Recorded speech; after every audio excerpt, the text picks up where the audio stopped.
Please hold, because it's that time of the week where we have to start things off. And, of course, you're sitting there and it's like, okay, I think I've got it queued up, but then you really don't. So it's a Friday. Kind of feels like a Friday already. And so let's get Friday started the way that we always do. And, of course, it's always down here at the bottom of the grid.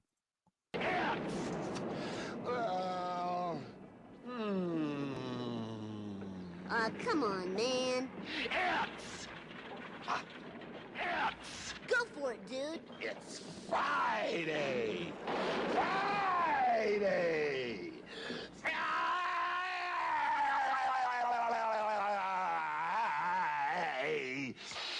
Day.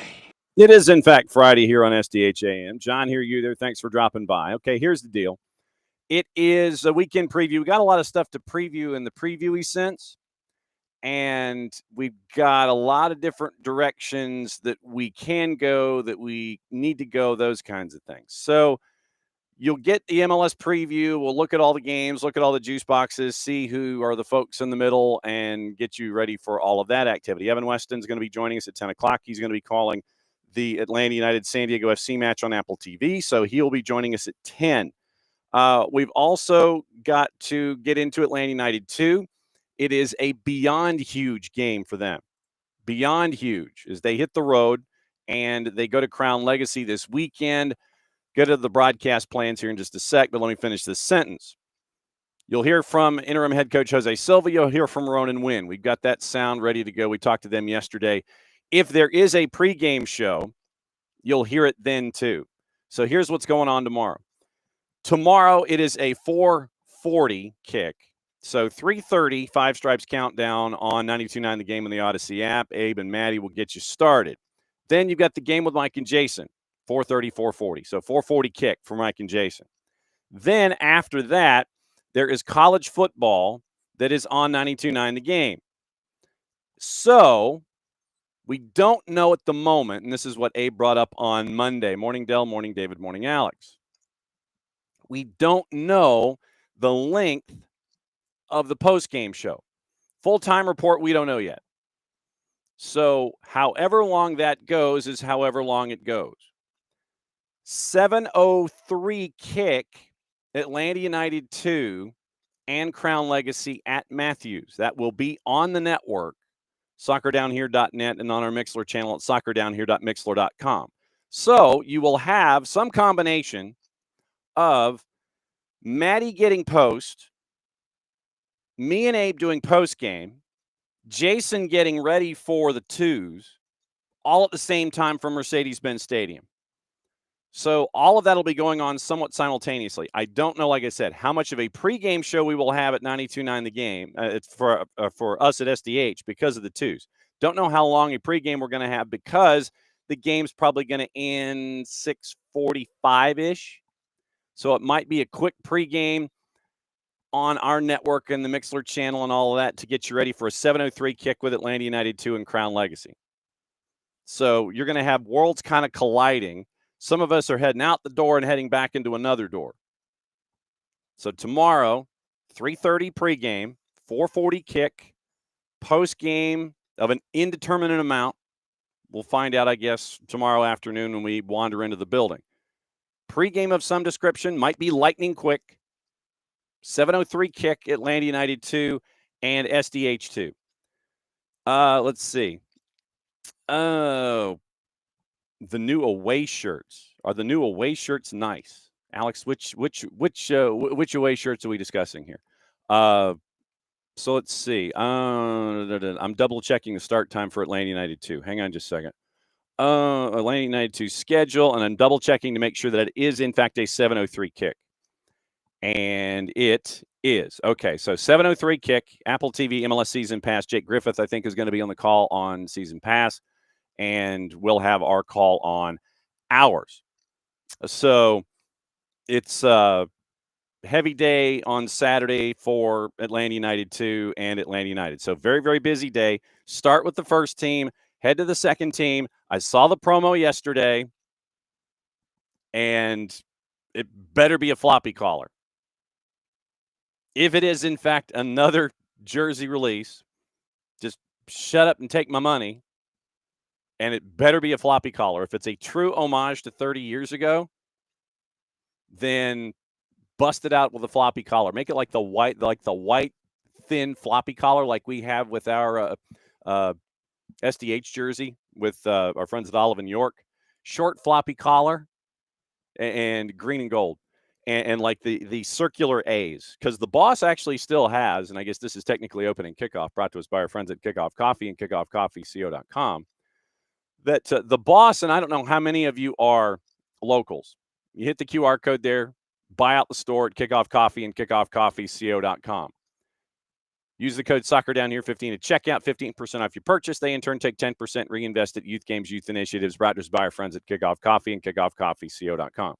So, the boss still has her. You remember the 5 A's that were like in the circle that had the different colors of the international rainbow for the 5-ringed competition? The boss still has that sweatshirt, and she actually prefers that design to the design that actually ended up being the final design. So if we think it is what we think it is, and then nice try, Alex. But you see, first and foremost, as a child of grammar, I need modifiers. So when Alex is asking me about away shirts, it's like, what team are we talking about? Are we talking about his Newcastle? Who are we talking about? So I need modifiers first and foremost.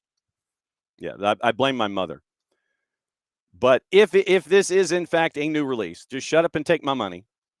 Gotta go collar. You've got to go like the little collar like we have on our SDH jerseys. And if it's green, if it's a green with the gold lettering, that'll be pretty sweet. You may as well just take my money now. And that's probably going to be Festivus for a lot of folks. But yeah, the boss still has her.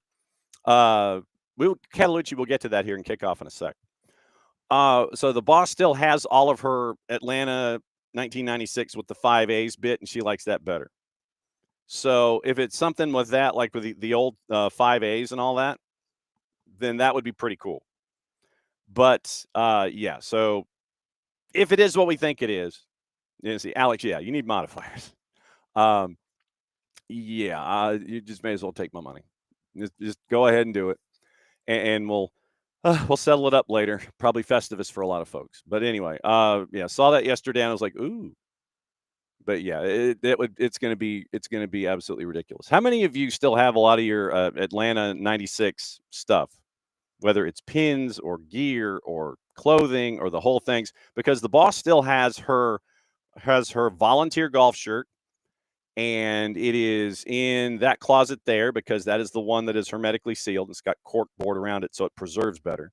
She has a letterbox of opening ceremonies tickets and her ID and bumper stickers and everything, and that's up here on the wall next to the Big 55. So she's got a lot of her old stuff from Atlanta 96 from when she volunteered. She got to drive folks around, including Yitzhak Perelman, and she got to kind of drive his violin around, and she had to have the air conditioning on the entire time. Literally, there was one instance where she's driving him and his violin. The violin couldn't leave the car, and so she's basically idling in the car with Yitzhak Perelman's violin, because that has to be it still has to be environmentally sound, and you can't just expose it to the humidity of the 78-degree temperatures that we're here in Atlanta. But yeah, so she's literally driving around with Yitzhak Perelman and his violin. But she had to idle the car with the air conditioning running while he's out doing errands and appearances and things, so the violin wouldn't warp. But yeah, if the release yesterday by Social is what we think it is, just shut up and take my money. Okay, so Catalucci wants to know, how'd the guava cheese breakfast go? Quickly, because I was hungry.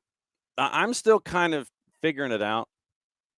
I mean, legitimately, I don't know if I dig it or not. And I know that Alex is team guava cheese Danish. I know that he is. And we are not to the point of the gamey guava cheese Danish yet.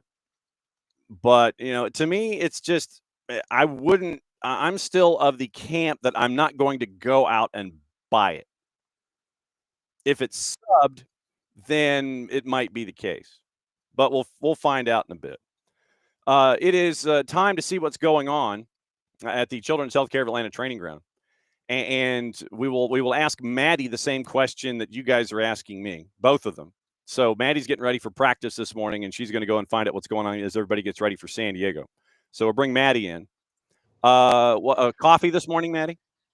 Yes, coffee this morning.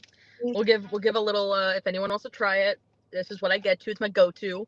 Dunkin'. It's an iced coffee with 3 cream and 3 butter pecan. Whatever Depends your on heart what desires. Yeah, pecan, yeah. But it's very good. It's very nice. It's not too sweet, but it's sweet enough where I'm like, ooh, okay, it's a good kick. But like, I get the coffee. Okay. Yeah. There are a couple of questions to the floor Ooh, okay. this morning. Right. I assume you saw the promo yesterday that was released by Atlanta United. I did. Yes. And if we are to extrapolate and anticipate what it actually is, basically just shut up and take my money. Yes. No, actually, honestly. And that's what this club is going to do. It's going to take all my money. And I'm like, oh, well. I'm like, oh, where did that $200 go? Goodbye. I'm wearing it. Goodbye. Honestly, though, it's a business investment. Oh, no question. See, if you wear it, then you write it off. Exactly. And I wear it on air. It's fine. See, this is where it goes.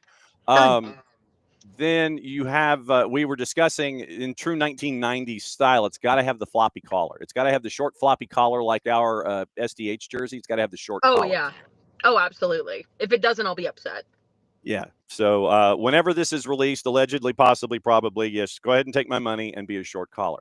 The other thing, and I haven't had the chance really, we saw each other briefly when we were in Decatur earlier this week. I have been forced to eat a guava and cheese Danish this week. Oh. Yeah. Because did your taste buds like blow up when you did that? Pretty much. Nice. Well, it was, when you ask grocery stores to fill out your grocery list and then they deliver it to you. Mm-hmm. And then if they don't have what you're looking for, then they'll they substitute it. Yeah. Right. This was a substitution that we didn't have time to sit there and go, yo, fam, no, that's not what we want. And so it got slipped in with everything. So yes, there was breakfast that was sent, but I have been forced to eat a guava and cheese Danish this week as a part of breakfast. And folks were wondering how I was receiving it. And I'm still kind of out to, pardon the pun, I'm out to lunch about it. Nice. That's fair. I actually have to do a grocery order today as well. So you just reminded me again that I got to make sure I place that order. That way I can go pick it up on my way home. Yes, absolutely true.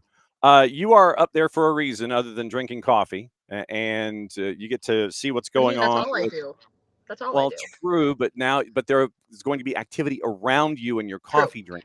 Very, very, very true. You are correct. Yes. From where you are with your automobile, the Children's Healthcare of Atlanta Training Ground, getting ready for Atlanta United in San Diego.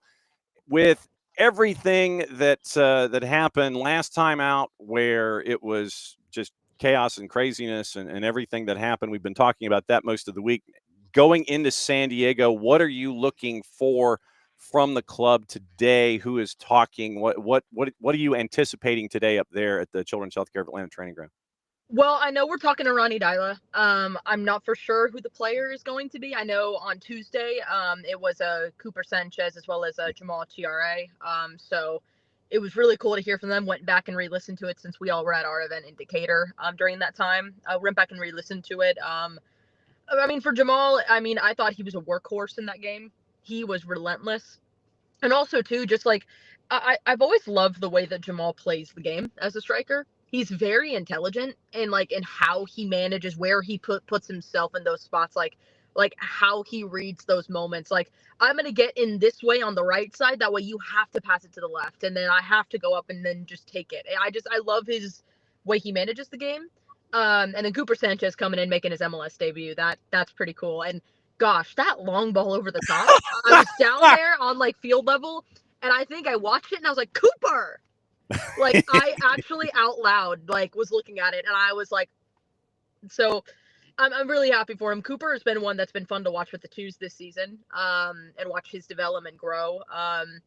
I mean, I think he's been incredible, and I'm really excited to see him to continue to develop as well, and keep things going.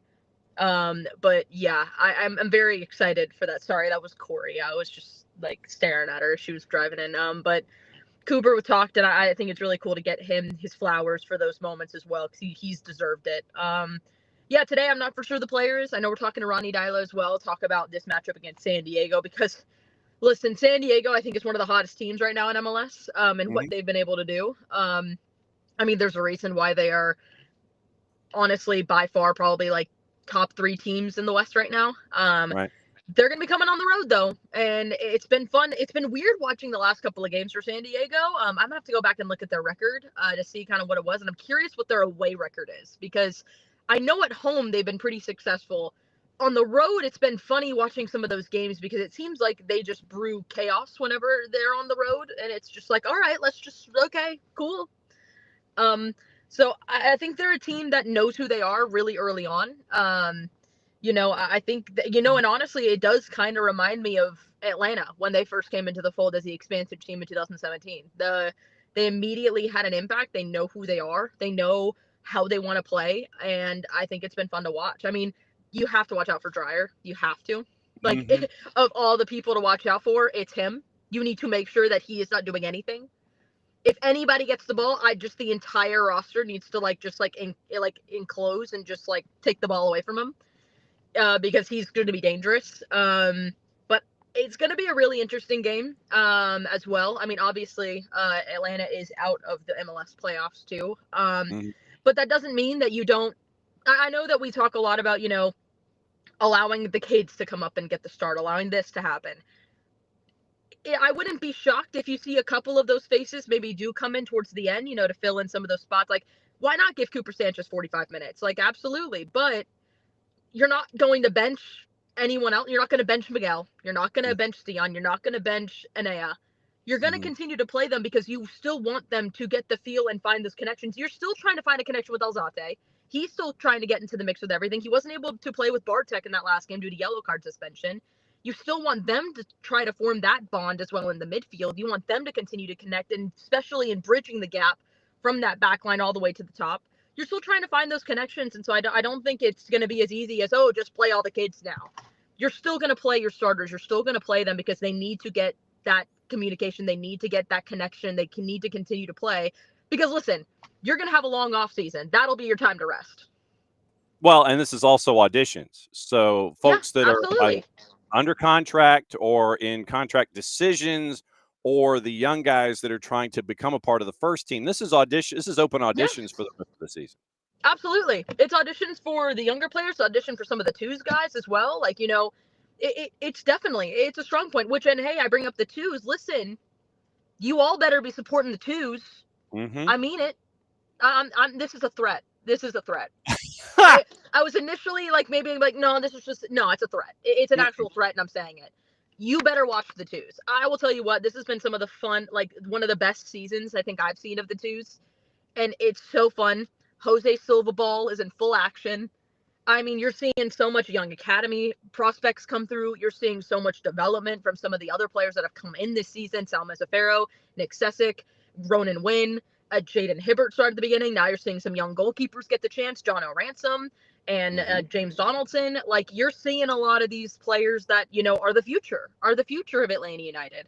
And also, they're also looking for a playoff spot because that MLS Next Pro, if you go and look at the standings, it is this close. Chaos. So it's absolute chaos. But the twos play tomorrow as well. They play around the same time after the first team. Also, a bit of a tease. TBD, but you might be getting a radio call. Yeah. And so we gotta figure that out. We just don't know how long of a pregame show there would be and how much of a collision there's going to be with the actual activity. To answer your questions that you had posted, on the road, San Diego's 10-4. They're actually worse at home, 7-4-5. Wow. Okay, interesting. And right now they are 2 points up on Minnesota in the Western Conference, 4 points up on Vancouver. Vancouver has 2 matches in hand. And obviously, you got to look at Anders Dreyer, and that, your starting point and your finishing point is probably Anders Dreyer. but you've also got Chucky Lozano, Luca De La Torre. You've got Valakari, Tomas Angel, Chris McVeigh at the back, Jeppe Verskov, who's in the midfield. He's your point guard, basically. There's a lot. Luca Bombino has come in and done really well as a young player. So a lot to look at with San Diego. The standings in the East, whiplashing over to the twos. Right now, it is 5 teams, 5 points, but realistically, you're looking at the 8 and Core, because Core have 8 wins and 36 points. They also have you also have a match in hand on Core. You have at least 1 or 2 matches on hand with Orlando City B, who is 4 points ahead of you right now. NYCFC is 4 points ahead of you, but they have better goal difference than Orlando City. You have better goal difference than both of them. So what you're looking for is to get those 2 games in hand, win those, get full points.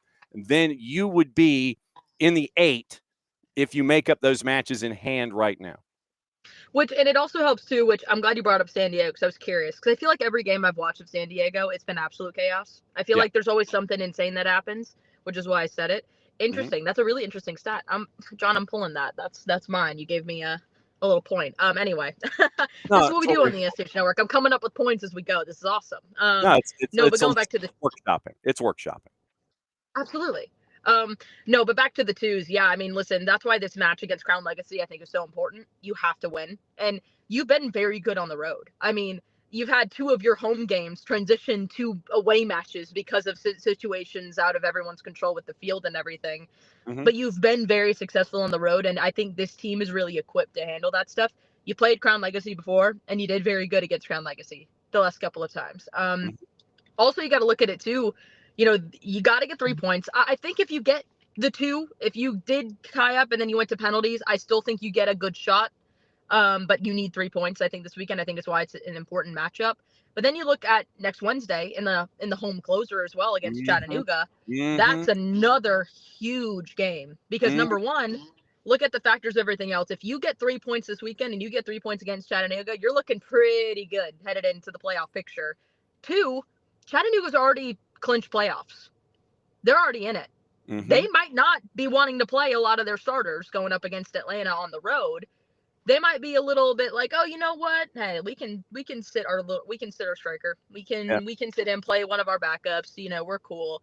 That's another thing. That also gives you a bit of an edge. But also, it is a rival game. Who knows? Chattanooga might be insane, and they might want to play our full squad and just put everyone out there. Who knows? I don't know. Yeah, right now, Chattanooga, they clinched with their win in the midweek. They are at 44 points. They are a part of the Chase group in the Eastern Conference. Union's at 49, Fire's at 46, Chattanooga's at 44, Hunt City's at 43. So there's still some wiggle room in there when it comes to the playoffs. But remember, and this is what I think folks forget when it comes to the playoffs, it's pick your opponent. It is not 1 plays 8, 2 plays 7. It literally is pick your opponent. So the top 4 teams, they go in and they can just be like, all right, we want you, and we don't want you. Cool. Yeah. It's basically kickball, and you're trying not to you're trying not to pick the team that you think would beat you in the first round, and so that really hasn't worked out all that well in Next Pro the last couple of years. But nevertheless, it is pick your opponent, and all it means is that the top seed gets to pick their opponent of everybody 5 through 8. It doesn't mean that 1 plays 8 and so on. So that's big. Very huge. And it makes it very interesting and fun as well. And but I think for the twos especially, they need to the win this weekend is huge. They gotta win against Crown Legacy. They have to. Yes. And I don't think, and listen, I say have to as in the sense of just my own personal. I'm like, I would love to get 3 points for heading into next week's home closer, but I don't think you necessarily need it, but I think it would help you, especially in climbing the pole. I think it would help you there. If you get 2 points, I think that does help as well. That still puts you in that area of like, okay, cool. But then it makes the other games coming after that so much more important in that you gotta win. So it's a weird one. It's going to be really interesting. But I think you've done it before. You've done it before against Crown Legacy. You can do it again. Yep. Do you need to go to practice? Oh yeah, probably.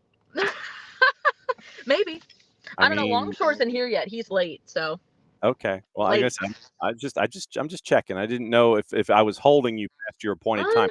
But actually, you got me for 5 minutes. okay. Well then, all right. We'll bring in our next guest, who is here, and it's time to do the Friday free kick. And so we'll have a brief 3-person interaction with the Friday free kick, and that means that Michael Parkhurst comes in. Michael. Hey, folks. Hey, Madison. Hey, Michael. How are you? I'm good, thanks. How are you? She's getting ready for practice at the training ground, dude. She's loitering, waiting for practice at the training ground. Nice. And so hanging out in my car, packing out. Yeah, she's hanging out in the car, drinking her coffee with all of her weird stuff in it. What's in it? What is the coffee again? It's not weird, John. It's not. I don't know why. Oh my gosh. All right, here's the order again. Yeah. Iced coffee, 3 butter pecan, whichever way you say it, and then just 3 cream. Nothing insane. Okay, just not wild. All right. Not wild. No, well, I mean, for those of you that drink coffee, perhaps. Cap, Cap, we bring you in to kind of discuss everything going on with mentoring in the present day and how it relates to other things, and all of this stuff coming in on a Friday. Maddie being up there at the training ground and the team not being able to go into the playoffs. How difficult is it for a professional athlete to go in and knowing that there's nothing to play for, but still you have to go in and you're playing for yourself, you're playing for contracts, and whether you're doing it for yourself or somebody else, it's still an important time for you. How difficult is it for a professional athlete to navigate this kind of an activity late in the season? For most, not too difficult, because athletes get there because they're super competitive. And so if there's a game to be played, they want to win. That's majority, right? There's always some guys that will say, hey, season's over. I've got a contract for next year. If I've got a little injury that I might have played through, if we need to win, I might rest it instead, type attitude. But the majority of guys are still going to give it everything they have and try and win every game. We see it all the time, every season, where it's like someone that's trying to win a title plays up against a team that's got nothing to play for, and you think it's, this is going to be such an easy game or whatever, and it's a tough game, or they lose, or something happens, and it's because guys are competitors and they want to win. And they also know, to your point, John, that even if guys have contracts, still things can be done. And so, especially given how the season has gone this year, there's a lot of fight for competition and spots and contracts and things. And, the fans, right? Especially if it's a home game, right? You still want to go out there and win a game, put on a good performance, and give them something to cheer about. So there's still lots of reasons to get up for it, and I would assume that most would. Maddie, for Michael Parkhurst, before you go to practice. Oh, I actually do have to do an Irish goodbye. Jason just drove up, so I do actually have to bounce. All right, but it was fine. Do your Irish goodbye. To you guys. I thought I had more time. Right, fine. So that worked out really well.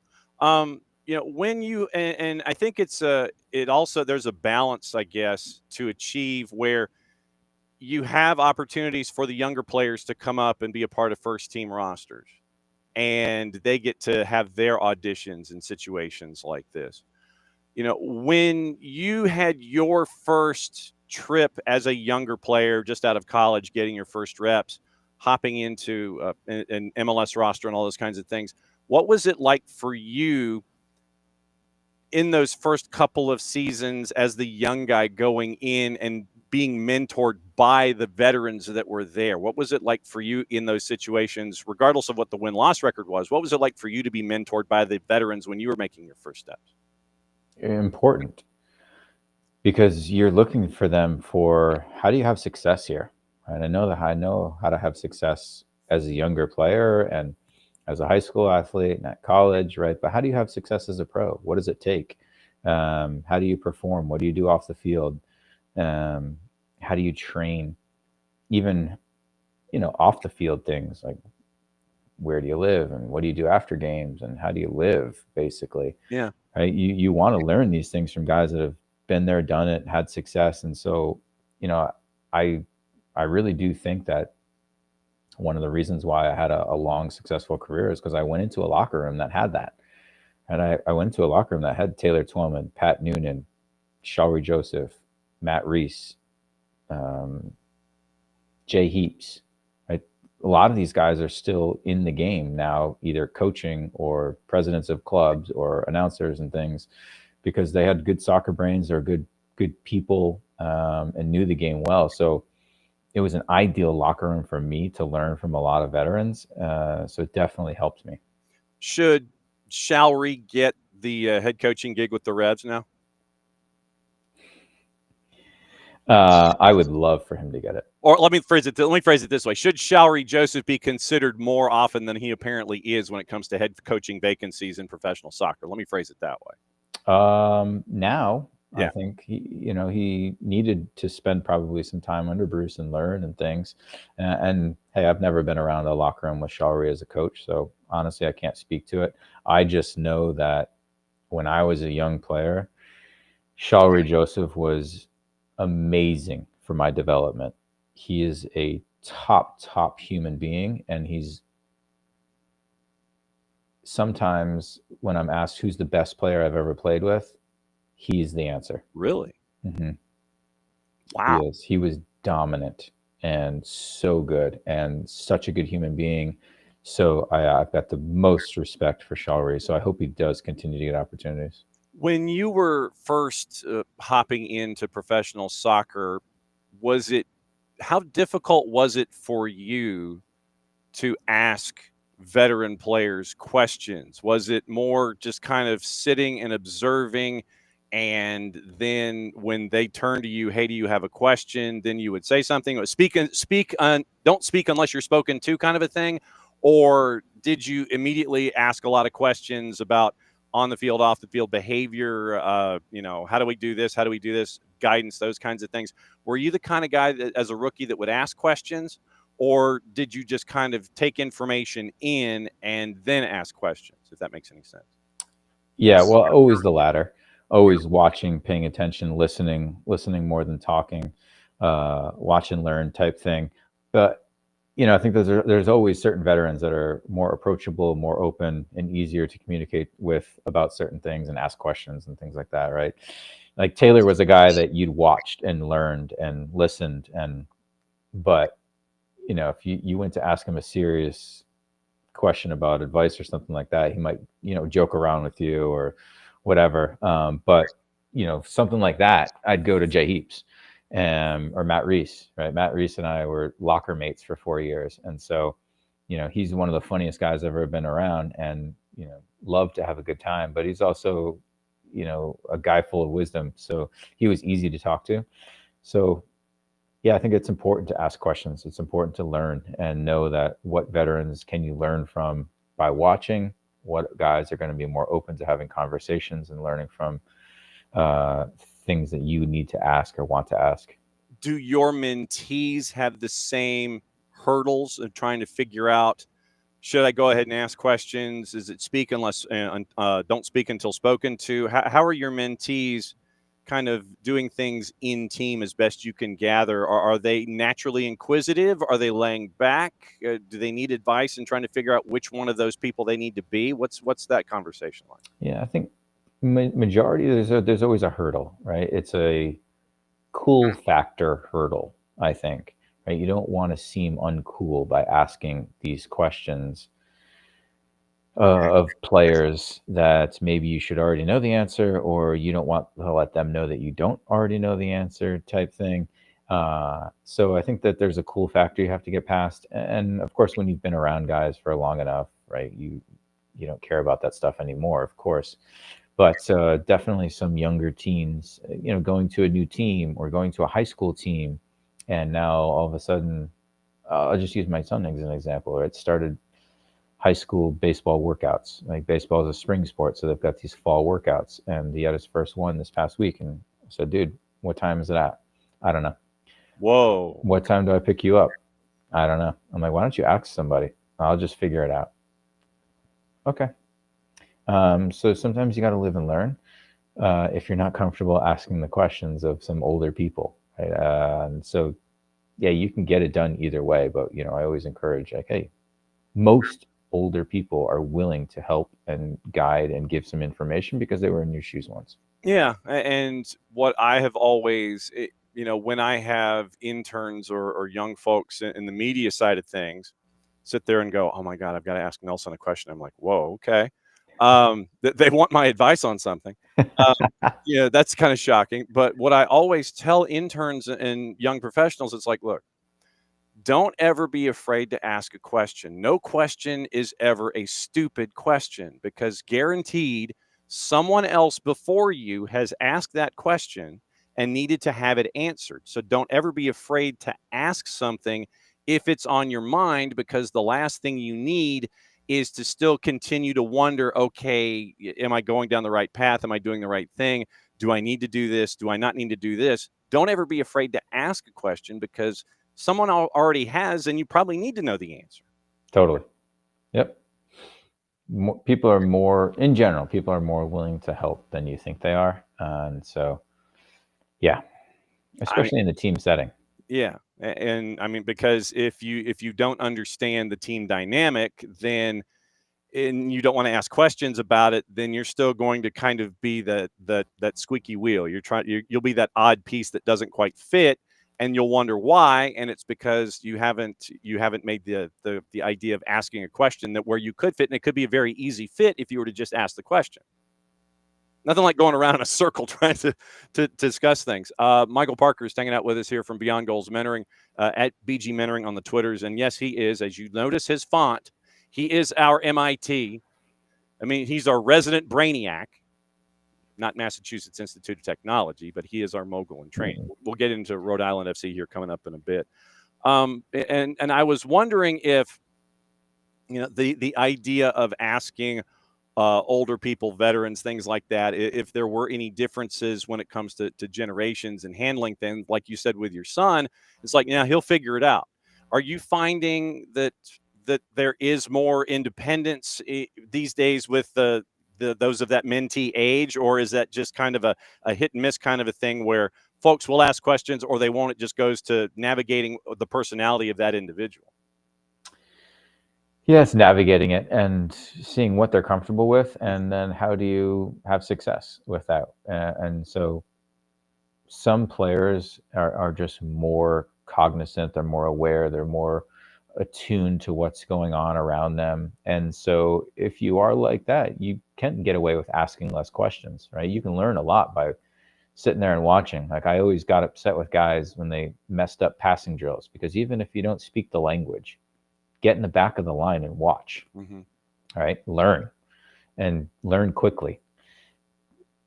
That's a way, right? If you can't communicate, obviously a lot of guys can communicate with each other, so you can ask simple questions. And you always rather ask the question than be wrong. You're going to learn either way, but yeah, you can avoid some headaches. And that's the whole thing of mentorship, right? That is why mentors exist, right? So that you can learn from someone that's been in your shoes before, and hopefully not have to make as many mistakes and go over as many hurdles as the person before you. When it comes to language barriers and mentoring or answering or asking questions, how much of a barrier was it when you were a professional when it came to language barriers? And yeah, you might understand the game coming into a situation, whether it's your language barrier to the club that you were going to because of what you experienced overseas, or with here in the United States with players coming in to be a part of things in Major League Soccer. How much difficulty was language barrier in understanding things? There's always a barrier when it's not your native language. Mm-hmm. And that's where teammates become really important sometimes, because guys do feel like they don't need to ask. If no one's translating it for them, Yeah. Sometimes the thought is, well, it's not that important. Nobody told me, so I guess it's not that important. I shouldn't care about it. Because when I was in a locker room in Denmark and Germany, and everything's going on in a language that I don't speak, right? If no one was going to translate it for me, then it was like, well, is it that important? Because if it was really important, you'd think a teammate that spoke English probably would give me a heads up, right? Yeah. So kind of the same thing here in the States, right? Where it's like, hey, if a coach is speaking English and you got a teammate that speaks Spanish and you know that they're not understanding a lick of what's being said, right? Are you making sure that you tell them, if you speak Spanish, or have someone tell them, right, what's going on? And whether that's a small thing of like, hey, this possession drill is 2-touch, or a tactic for a game, or you'd be shocked at not everything gets translated, even if it's important information, because they just assume that somebody's going to translate it, somebody else will do it, they'll pick up on it or whatever. It was the same thing when Tata was speaking in Spanish, and we were getting a loose translation, but sometimes Leandro, Greg, somebody would say, hey, you got that right, or that translation wasn't completely perfect. Here's what else was said. And the reason that I brought it up, you kind of led into it a little bit, is that with Greg at Beyond Goals, you now have multi-language mentoring going on, where Greg is doing mentoring in Spanish, and I thought that was really cool that you guys have taken that step in this process to where it's not just English language mentoring, you're adding Spanish language to it. And I thought that was really cool when I saw Greg was doing that these days with Beyond Goals. For sure. Yeah, it's important because, for the same reason why we wanted to get a female on staff and mentor other females, right? Spanish speaking players are going to be able to connect with someone a little bit better, and especially mom and dad, because there's a lot of players who the player speaks pretty good English, but mom and dad don't speak much English at all. And they're going to be more comfortable being able to have a conversation with Greg in their native language than they would with my Spanglish, or just me speaking English and hoping, again, that they understand half of what is being said or more. So yeah, no, it's really valuable. It opens up more doors. It's fantastic. And yeah, it's something that we're definitely promoting and making sure that players understand that Greg is not only a gringo, but he's a Hispanico as well. and the fact that we talked to Greg about it briefly when you added Zara. I mean, what's it like having a new mentor in the stacks that brings more points of view that you might not have had represented before? Yeah, it's important. In any organization, right? The more viewpoints and more eyeballs on things and different perspectives on things, I think is healthy. And so, yeah, that's what she brings for sure. Different viewpoint on things and a different pathway. And in the women's game is a little bit different. Everything from, pathway to college to what she's experiencing as a pro or what she experienced as a youth player. It's just a little bit different. And so that experience is valuable, and she can connect with young female players better than Greg and I can. And at the same time, you now have 2 Wake Forest people on the staff. Well, the more the merrier there, John, even distribution. That's what I'm saying. Have you learned anything with the new addition to the stacks when it comes to mentors? Has there been anything that has been introduced? You're like, well, you either knew it, but it got reinforced, or there's something that you got to learn as well from the other mentee, from the newest mentor. Yeah, I haven't been able to pick Zara's brain yet about her college pathway and her experience and what she. There's a lot of questions I have for her as far as the college pathway stuff, of just what was important for her when she was looking at schools, right? Because I know my experience, but what was important for her? Why did she choose Wake? What was difficult about going into Wake?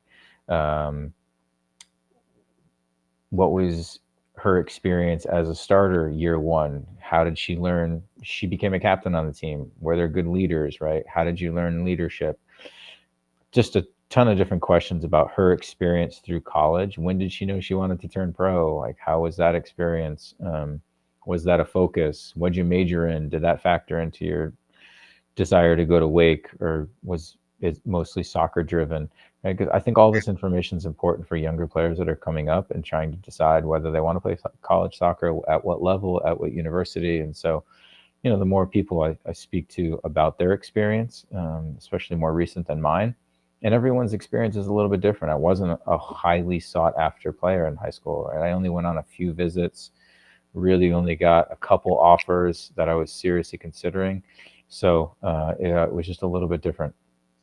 Zara Shavosi, by the way, the third mentor for Beyond Goals Mentoring, and by the way, and she's getting reps with the Orlando Pride. For those of you that missed that when we got to kind of break that news a little while ago, but I mean, we know the reason that she went to Wake was because Michael Parkhurst went to Wake Forest. You know, Obviously, we know exactly why that happened. So the big statue outside the stadium must have really won her over. So if there is I have not been to Winston-Salem, North Carolina to see this statue. What does the statue look like, sir? What pose is there of you?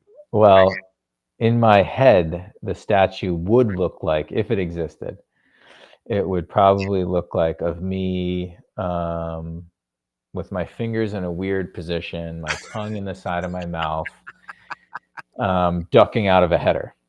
Something like that. I never took good action photos. We need to have that commissioned, by the way, and that needs to be out in front of the soccer stadium. You mentioned being a captain, and is being a captain, which in a way, I think you can equate it to being a mentor on the field, because you're kind of telling folks, okay, do this. You need to talk to individuals certain ways. I need to talk to this person this way. I need to be different with this individual to get messages across. Is being a captain, or having a captain's mindset, is that a learned behavior, or is that an ingrained behavior? I think it's more learned than ingrained. Some athletes are more have that natural instinct to lead, no doubt. Right, as far as wanting to communicate, wanting to be at the front of the line, wanting to take things on. But even for them, good leadership is still learned. And so that's why typically captains are older players on teams, because they've experienced more, they've learned more, they've been around the game more. Is that always the case? No. And there's plenty of older players that have not learned it, don't care to learn it, don't want to learn it. So it's not a one catch fits all here. But in general, yeah, I did not view myself as a leader at all in my younger career, right? I found it a little challenging being a 20-year-old starting against all those with all those veteran names that I said, and really telling them what to do out on a field. So it took me a little bit of time to understand, like, hey, this information is valuable. Like, trust yourself. You know the game. They want to hear it anyways. So do that type of stuff. And just being around good captains and some bad leaders, you can learn what leadership, exactly. What leadership can be, should look like, what shouldn't look like, what resonates with guys, what doesn't. And so, yeah, I definitely think it's a learned behavior. So then when it comes to being a mentor, have you always had that mindset, or was this kind of just the idea of, I want to help the next generation, is something that kind of came across to you and Greg over time? Or was it something that, I think that I'm really good at this, even when you were a young professional, I'm going to hang on to this idea? So when you and Greg wanted to do Beyond Goals, was this kind of the next step in your being a mentor from being a pro, or was this something that kind of just came up as I want to help out the next generation kind of thing? So I guess short-term versus long-term planning, I guess, is what I was thinking about. Yeah, I think it was helping youth athletes was longer term, right? I knew that I wanted to stay in the game, knowledge pass on, but I think the first thought is always on the field, right? Pass off the knowledge on the field, learned a lot in the playing the game, help out. And so that's why I think a lot of athletes go into coaching, right? That's what we know best. But that lifestyle didn't really fit mine. And so it was, okay, how can I help? How can I also help out? And that's what really, me helping out Noah Cobb and being around the academy right after I retired really kind of opened my eyes to what mentoring could look like and helping people off the field. So I didn't have that thought necessarily, going into retirement. It was just something that came in naturally, and then it was a good fit. So when I want to set up a session with you or Greg or Zara, how long? You just give me a shout, John. No problem. Yeah, but how do you have like the Three Bears approach? I've got the 30, the 60, and the 90-minute, or is it straight 30 minutes? Or what? When I'm reaching out to Beyond Goals, is it a 30-minute session, or how does that work? Yeah, we used to do hour-long sessions, but what we realized was hour was really long for most kids. And so we decided, you know what, let's cap it at 30 minutes so that we get full attention for 30 minutes. And let's just do more sessions. Instead of doing 60 sessions, let's do 230s, because we get more attention from players. And, there's just so much you can learn and take in, right? We want them to take this in. And so, yeah, it was kind of information overload after an hour. So it was like, no, 30 minutes is a good max for a lot of the kids that we work with. Well, and at the same time, I would think that with attention spans being what they are, if you and Greg and Zara want to sit there and go, okay, we can do video, we can do conversation, we can do all these different things. And if you're keeping, I guess, the momentum of the session up, if that makes any sense, that a shorter session where you're hitting a bunch of different topics, but you're hitting them in depth, and you're not leaving anything to chance. It's like, okay, we'll talk about this, and this. You hit them each time over 30 minutes. That I think it probably is retained better. Is that what you guys found out? Yeah, for sure. Absolutely. And the more meetings, the more chances to go face to face, to learn about players, right? And we want to create these relationships, right? Mentorship is about understanding other people and connecting with them. And so we don't want to have one-off meetings or two-off meetings, right? We want to get to know players a little bit better. It's going to help us mentor them better, give them more guidance individually. So that's important to us. So, we'd rather do 6 30-minute meetings than, 3 1 hours or 2 1 hours or whatever it is. So yeah, that goes into it as well. All right. Before you go, I know we have to talk about why you're in MIT and what's currently going on in the Eastern Conference of USL Championship, which otherwise is known as chaos. It is chaos, yes. Thankfully, we are in the chaos. And, don't get me wrong, I'd rather be where Charleston and Louisville are. But at least we're in 8th place right now. We've got a big game tonight against Miami. It's a reschedule. It was supposed to be, I think, tomorrow, and then it got changed to Wednesday, and now it's Friday. Dude. But yeah, so we got a big game against Miami. This is a game we have to win. Yes, because they are not just Miami FC. They are the Miami FC, not to be confused with another Miami FC or a Miami FC. It is the Miami FC. So is it up there tonight, or is it down there? It's down in Miami. Oh boy. And they just announced that they were going to turn over Homestead and turn it into like a live, work, play kind of a thing with their life at the Miami FC. So yes, we will be rooting for a big 3 points tonight for Rhode Island FC. And your stadium, Centerville, I think, is going to be the home of URI football, I think, starting next year. I saw that announcement too. So it's a lot That's right, dude. Yeah.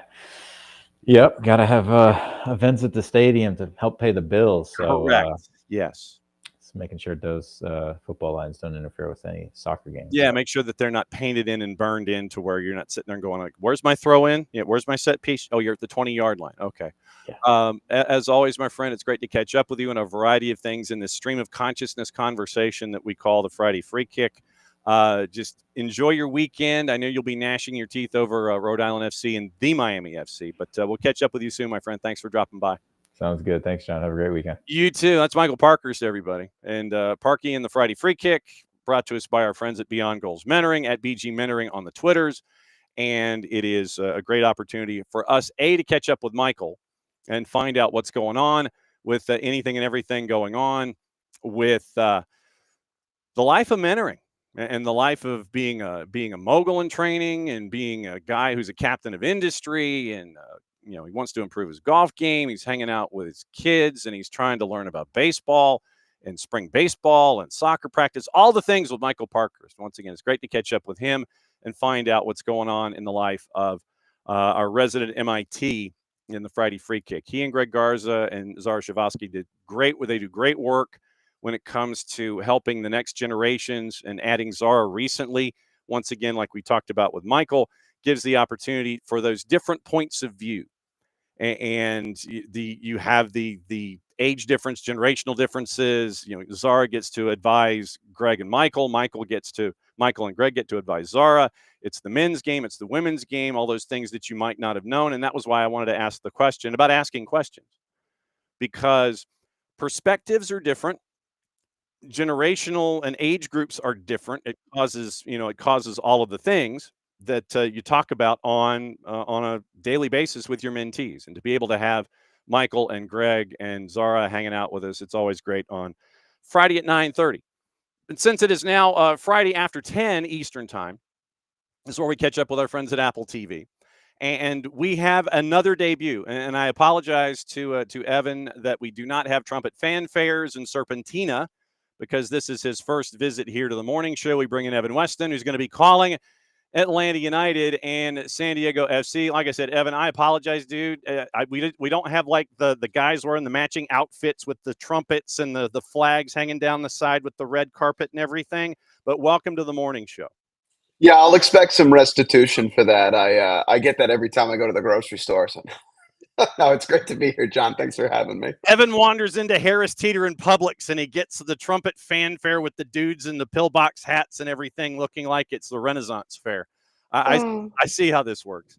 Reason that we got you on is, in addition to adding you to all of our stacks here in this 10 o'clock time slot Eastern time, is that you get Atlanta United and San Diego this weekend on Apple TV.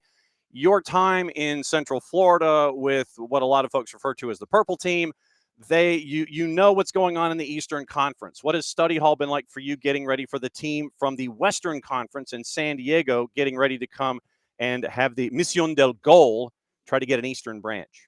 Yeah, I have had both teams this year. I had Atlanta a couple weeks ago, the first road win of the year in Nashville. So one of my best friends is a diehard Atlanta United fan, goes to the games, and she says to me, "You have to call all our games." And I couldn't do last week. I was up in New England, so maybe they would have got that comeback over the line. No, we'll see.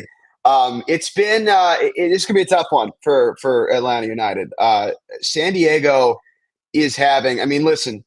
If there's any city in this country that knows about having a great expansion team, it's yours. Mm-hmm. And this season for them, but Atlanta and LAFC after them, who are kind of the two modern ideal expansion seasons, if you will, those two sides came in with a lot of fanfare, a lot of hype, not necessarily big global names in Atlanta's case, but a really well-built team with a star manager that you had. San Diego, other than Chucky Lozano, who is a big star and was a great get for them, they were not a team that many expected to do well. I don't think anybody at MLS picked them to reach the postseason. I certainly didn't. I'll cop to that. I did not think they were going to be very good. But they play such a beautiful style. They lead the league in possession. That is by design. They want the ball constantly. They're extraordinarily patient. And they have two stars that in this league, I mean, listen, you go over what's gone wrong with Atlanta this year. So much of it comes down to their designated players have not lived up to their price tags. And as far as getting bang for your buck, it's hard to do a lot better than Anders Dreyer, a guy who was a $5 million signee who in any other era of MLS would be the runaway to win MVP. And is having an all-time great season on a team that is built around him and Chucky Lozano in a lot of ways. They've got the hits that they've had on some of these signings. Yeppe Tverskov, who made the All-Star team, might be the best defensive midfielder in the league. Oni Valakari has been incredible for them as kind of a do-it-all that can play as an 8 or he can play as a false 9. Luca De La Torre from the U.S. national team has done a great job for them. Chris McVeigh, who was cast off by Miami and DC United. I talked to Mikey Varas yesterday. I asked him, who are we not talking about? He said, Chris McVeigh, just an Iron Man, plays center back, plays right back, incredible leadership, has had a career year. So clearly something alchemical is going on in San Diego that has lifted this whole enterprise up. And it's, I think, what Atlanta fans saw those first few years and that they've been desperately missing in this decade and that they have not had this season. Now, I saw a lot of really good signs a few weeks ago when I was in Nashville. I thought they played a brilliant game. I thought, obviously, the second half last week was tremendously inspiring. Now, there's no moral victories in pro sports, and you don't want to go down 5-0, but you know, there are bits and pieces of it, yeah. But this San Diego team is the real deal. I'm very, very impressed with them, and they've won 7 consecutive road games. That is unfathomable in our league to do something like that. And they're going to try and make it 8 tomorrow night. About 500 at home, which is the interesting part at the Merv Dragon, where they're batting 500, and then they're, I think, 10-5-4 or something like that on the road. And they started this year because Chucky gets the injury early, and they kind of had to learn to live without him. And so you end up with Anders Dreyer putting up the numbers that he has, 14 and 18, which is bordering the insane. But Mikey Veras wanted to build down the spine of this team. And you're seeing that development. And the line that I use a lot is that a lot of these dudes might not have been household names in their own household. You mentioned guys like Valakari, who are just, Chris McVeigh, you mentioned, who has been jettisoned from a couple of different sides. You get Yepe Tverskov. To me, I was looking at the numbers on Tverskov as kind of like the spoke in the wheel for San Diego, and the amount of times that he has handled the ball and passed it off, it's mind-blowing how everything goes through him, and he doesn't really seem to get a lot of the publicity because everybody's locked into Dreyer. I thought it was great that he made the All-Star team as a recognition of how good he's been, because it's very hard for those defensive midfielder types to get noticed. But if you're in Atlanta, I remember so well the guy that made Atlanta go from really good to championship level was Darlington Nagbe. That's the player that they've never really replaced since he left to go to Columbus in 2020, where, by the way, he went on and won another MLS Cup because that's what the guy does. Right. But Tverskov has that sort of impact for San Diego. He never gives the ball away. He's a metronome. He is press resistant. He's willing to get into a tackle. He'll do the running. And he's got some playmaking in his bag, too, that maybe even Nagbe didn't have.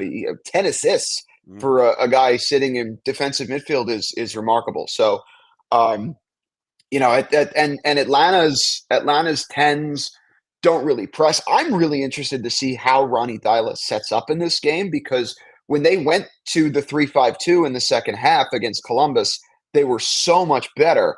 But I think a lot of that was also matching Columbus's shape, whereas San Diego is going to be in a 4-3-3. So it'll be interesting to see how he sets up for this game. But whatever they do, closing down Tverskov and not giving him time and space on the ball is going to be very important. I mean, because if you cut off the supply lines, then you're forcing everyone else to try to figure out, okay, how do we get access to the ball, or who else do we have to work around if Tverskov is cut away from it? Let's go down this road. If Tverskov is cut off, supply lines are cut off, you can't work through him as the center of the spoke in the wheel. Who else do you think picks up the slack? Who else, for anybody wandering into Mercedes-Benz Stadium, if they notice that first part that we're talking about, who else picks up the slack to help out in creating things and moving forward for San Diego if that stage one that we're talking about is taken away from them? Yeah, they have a really good left back in Luca Bombino, who's a guy that if you're a U.S. men's national team fan, you should learn that name so that when he does get called up, you can say, I know who that is, and tell your friends. He's 19. He just turned 19, but he is a real talent. San Diego has, I believe, 5 U.S. youth internationals on their roster. Mikey Veras was the U.S. U20 coach before he became San Diego's head coach. This is his background. He told us developing players is his passion. Young players, yes, but he loves developing anybody. He said 35-year-old Anibal Godoy has developed under him this year. But especially the young players is his forte. They're willing to go around you if they have to. Again, they're very, very patient. Now, when McVeigh is at right back, he's a great defender. He doesn't give you quite as much going forward. They have another young American, Oscar Verhoeven, who is out, has been, I believe he'll be questionable this week. I don't expect to see him based on what we've been hearing out of San Diego. So you're probably looking at McVay at right back, or potentially Willie Camato, who does give you a little bit more going forward, but has not been trusted to start all that often. I believe only has 7 starts on the season. But again, the main key here is Dreyer. And when San Diego is frustrated, it's a good sign for you. And this is true when you play teams like New England with Carlos Gil. When the top DP playmaker has to get deep into midfield to get on the ball and get the game going, that means you're frustrating him. But if Dreyer will do that, he'll he's a winger, right? But he's inverted, so he plays with his left foot. He wants to get inside and create from those central areas. And if he drops to get on the ball and help out, I think the best thing Atlanta can do is overload that midfield. I would not be at all surprised if you see the 3 in there in front of 3 center backs, because that would give them the best opportunity. And you mentioned I think a really interesting thing is the home road split with San Diego. And we see this sometimes with teams that dominate the ball, because at home, teams let them have the ball and they pack numbers behind the ball. And it's no matter who you are and how much quality you have, it's hard to break down a low block, and teams can hit them on the counter. We've seen teams do that to San Diego this year. We saw Minnesota do it. Minnesota got blown out in terms of the run of play last week. They win 3-1 because they were able to kind of bait San Diego into their game. But on the road, teams, when they're at home, feel a responsibility to get on the ball and play for their fans. And if you try to do that against San Diego, you are screwed, because they will pounce. And when they do back you off, you make mistakes, you feel pressure to get out of your shell, and that's where they can hurt you. So I think Atlanta has to be extremely disciplined, no matter how they choose to attack this, whether it's cutting off Tverskov, keeping Dreyer away from the ball, whatever their game plan is. The most important thing is going to be that discipline off the ball, because if you one person steps out, you provide them just a little bit of space, they will kill you. Evan Weston is going to be on the bark for Apple TV, calling San Diego FC and Atlanta United this weekend, hanging out with us here on a Friday on the morning show. And you mentioned Anibal Godoy, who at times in his past has been a walking yellow card. And you mentioned the discipline that has been attached to Anibal Godoy with Mikey Veras. And that is one of those things where you sit there and the people's eyebrow gets raised and you sit there and go, man, you got through to Anibal Godoy, of all folks. You mentioned Luca Bombino. Bombino, full disclosure, was, and I'm one of those guys that plays MLS Fantasy. I'll go ahead and say it. I play MLS Fantasy. I had Bombino early in the year, and he was a salary cap stash. Literally, he was like a dude that was right there at the bargain basement level at 4, and I think he's like at 9.2 now. If you try to pick him up, yeah, you missed the boat on that one if you're late to the party there. Yeah, and to see, and obviously and it didn't register to me until you mentioned it, where Mikey Veras has these connections to all of the youth teams with the U.S. And it's like, yeah, now it makes sense that you see these young guys like Luca De La Torre, like Luca Bombino, where he brings them in. He's already got that knowledge base. And when you're having an expansion team that you and Tyler Heaps have put together from scratch, the knowledge base is important when you want to build down the spine and have that base that you're comfortable with here in this first season. It's just so well put together, right? And they have made it so cohesive for an expansion team. I mean, it's so hard to do that, to bring a group of 30 players, 5-6 coaches, support staff. You got to bring all those guys in. Mm-hmm. And the San Diego was a pretty quick turnaround. I mean, they were not given a 3-year on-ramp here. I mean, they came together in about 18 months, and they got the one, name brand player who, by the way, has bought in. We haven't really talked about Chucky Lozano all that much. He's been fit now. He is completely all the way bought in on what they're doing. He's been sensational, and got himself back into the Mexican national team for the first time in 18 months, which I think is an enormous credit to what San Diego was doing.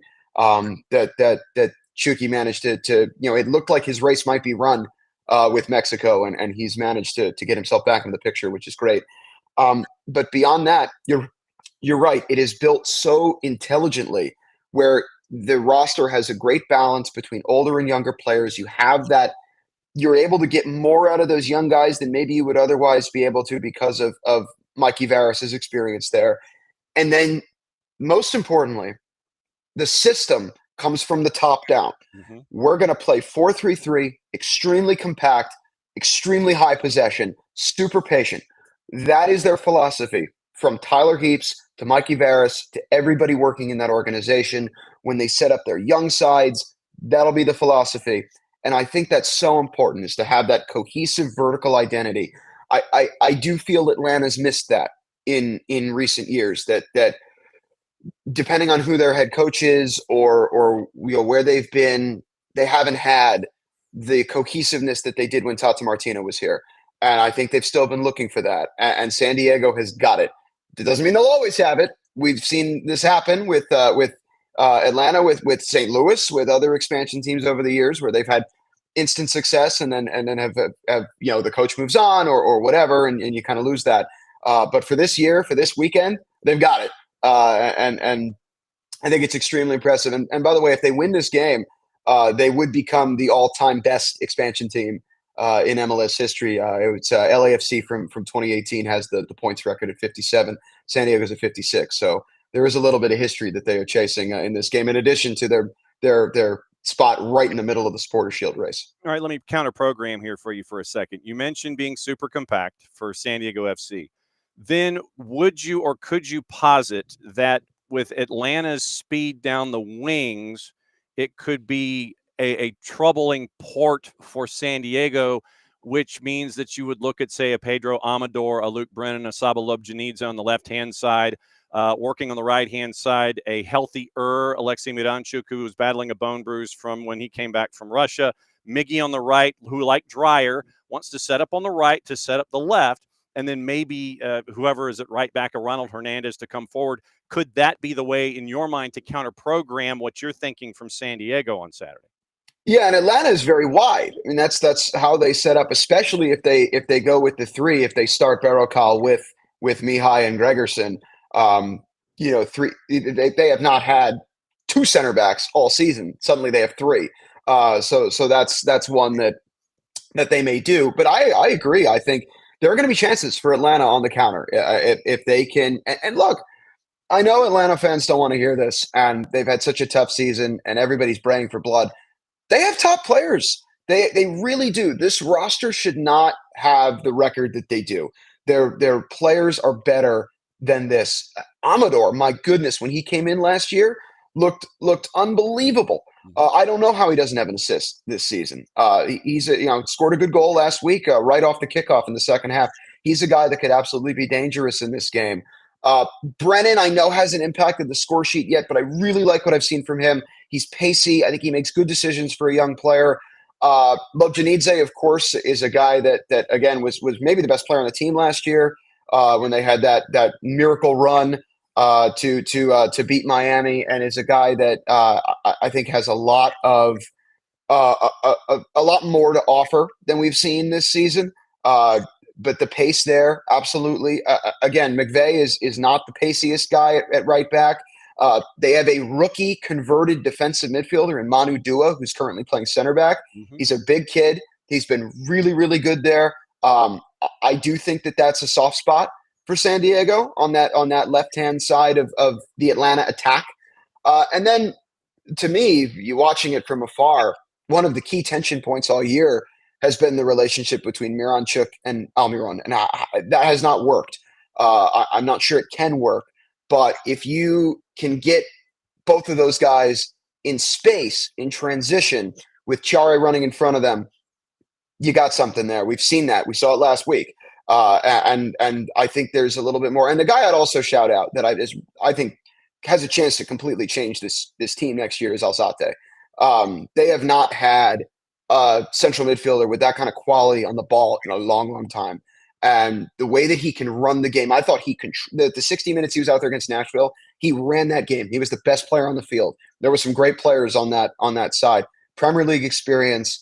I'm very, very high on what he could do for Atlanta. I think if you can get him on the ball when San Diego loses the ball in that mid-block or so, if he can get his head up and spring somebody forward, you got a good chance to catch them out.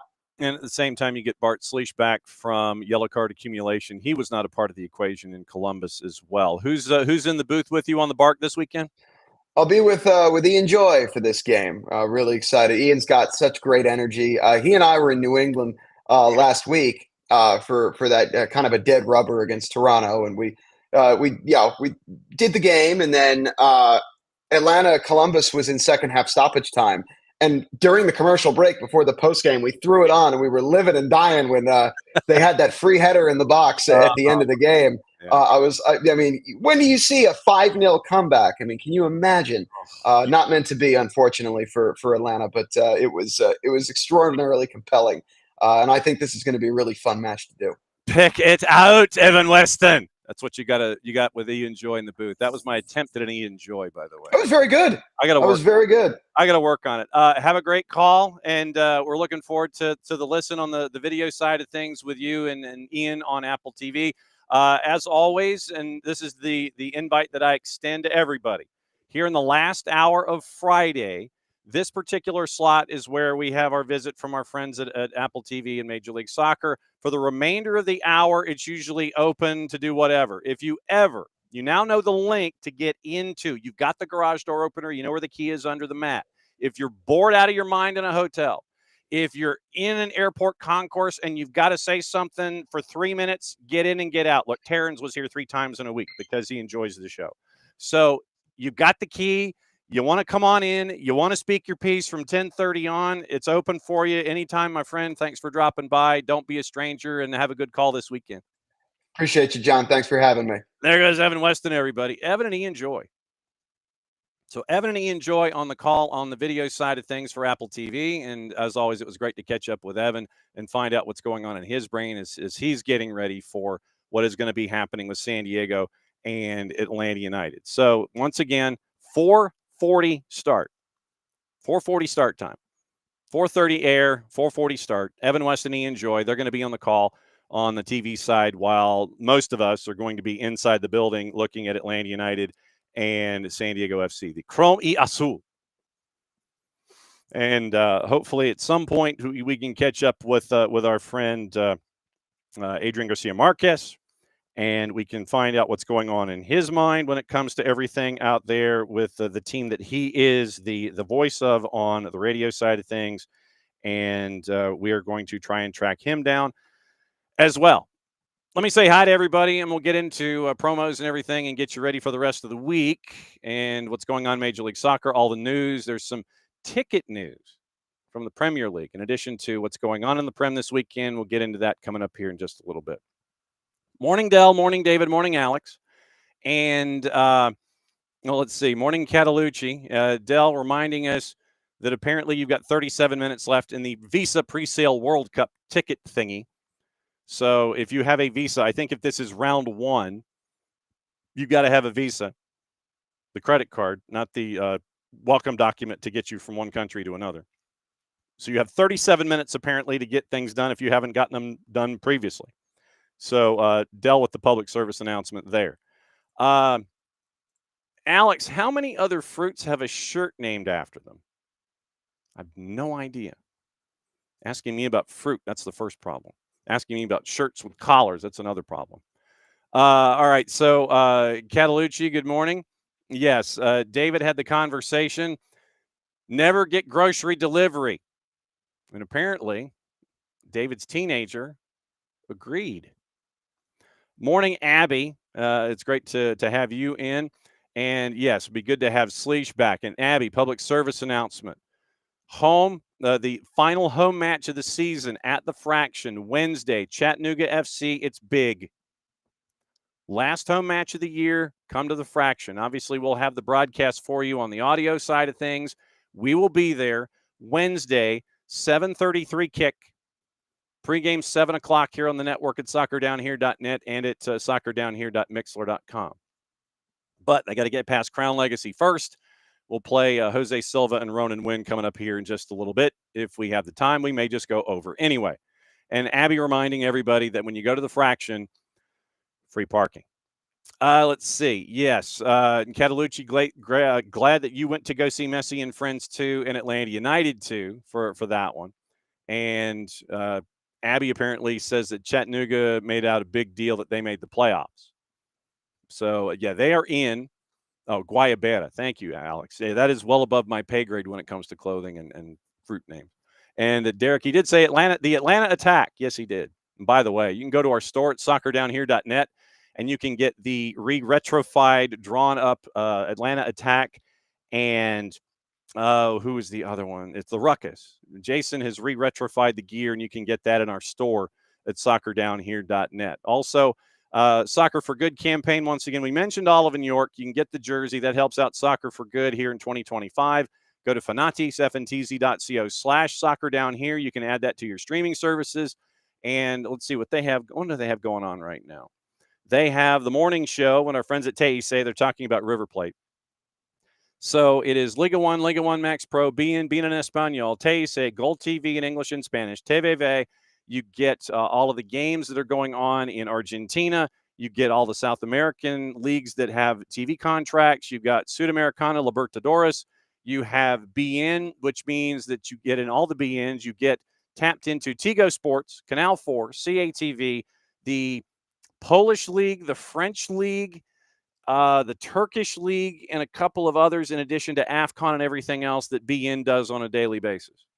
So it's all of that. Nuestro Tele, CDO, For the Fans, Liga 1 Max Pro, Gold TV, TVV. It's an additional, I have the basic Fanati service. If you want TVV, you've got to add that.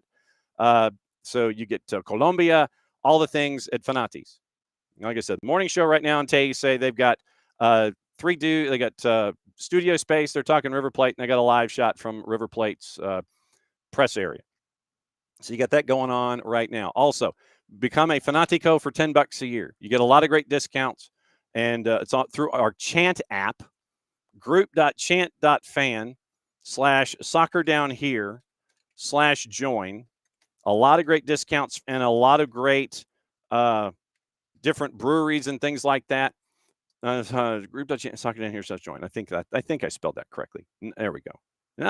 There it is. Group.chant.fan/soccerdownhere/join. You can go there.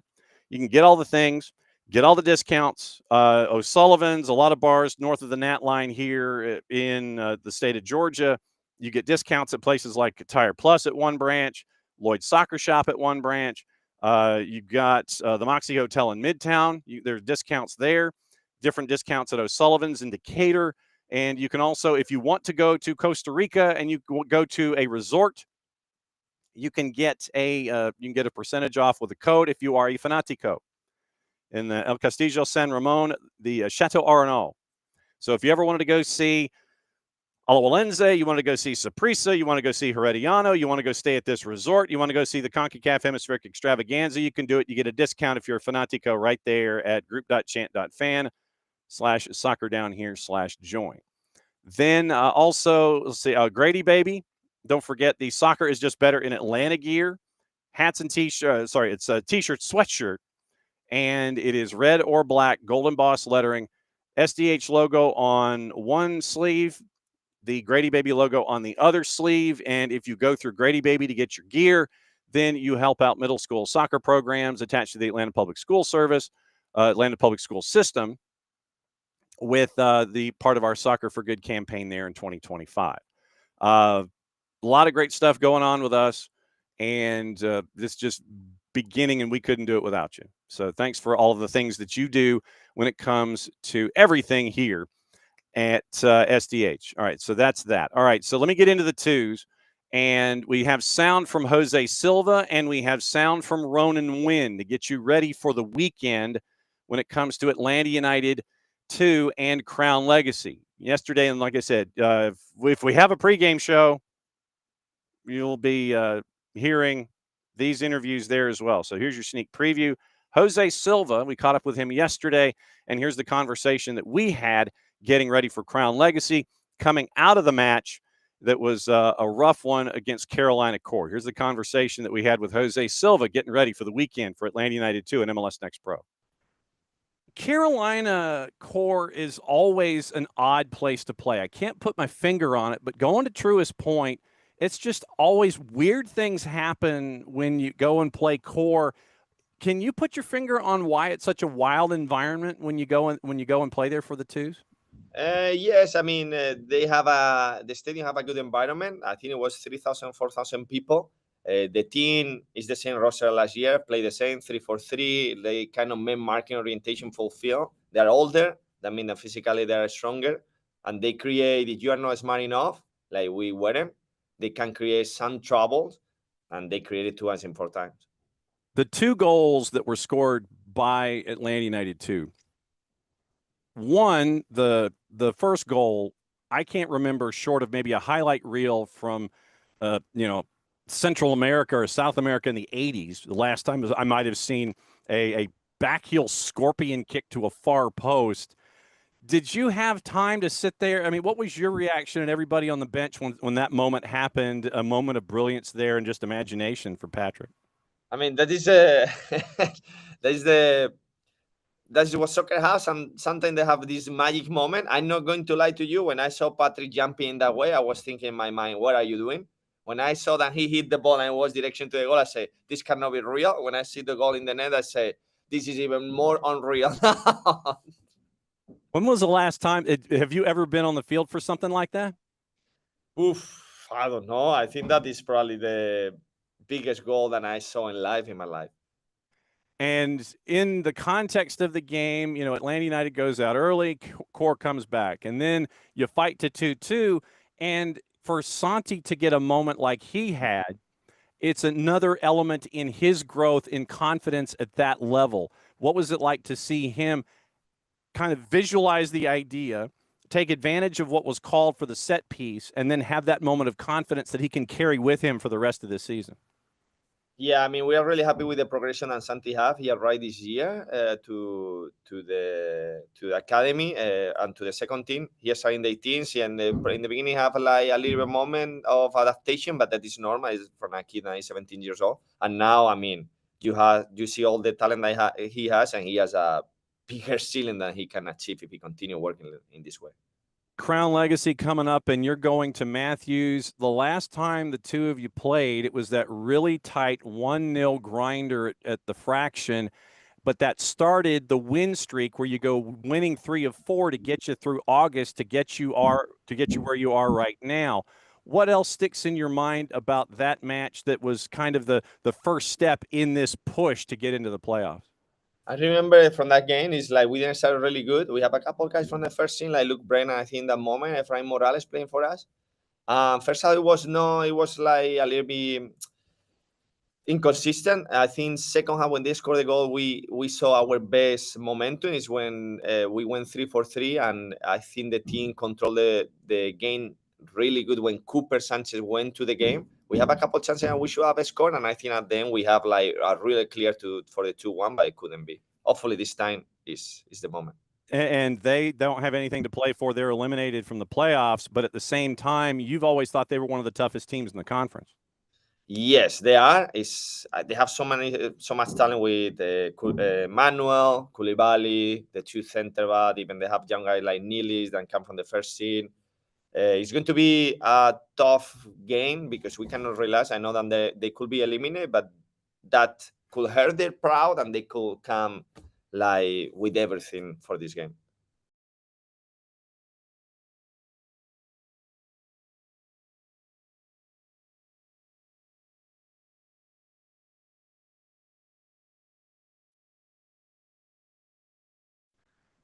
So, Ronan, every game's a playoff game. How many different cliches have folks told you about the remaining games in the schedule and how important they are?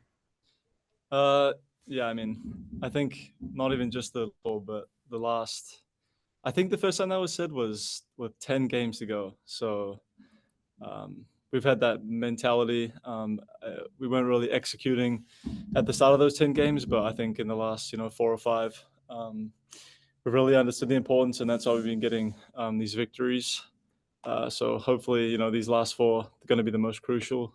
Take that same mentality into those games. What's it like having that kind of confidence on your shoulder as a group, knowing that you guys internally, you knew you were good. You knew you were a good side.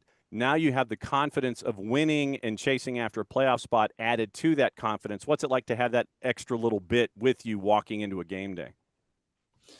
It's everything. I think not only in soccer, but all sports, if you have that confidence along with, belief in the group, that can take you so far. You can be the best team in the league and not be confident, and you'll lose games. That's just how it is. And I think yeah, like you said, the two of them together is dangerous, and I think we're a dangerous team at the moment.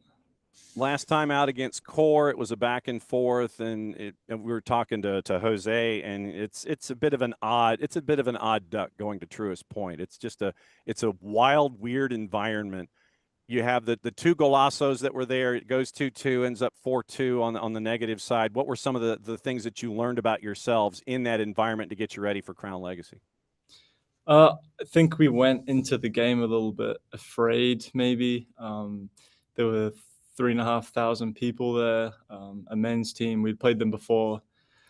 Yeah, I think if we just went into the game with more belief and more courage, we would have been fine. I think it was just the first half really set the tone for the second half and the rest of the game. And yeah, I think it's just starting off on the right foot, honestly, no matter the environment that you're in.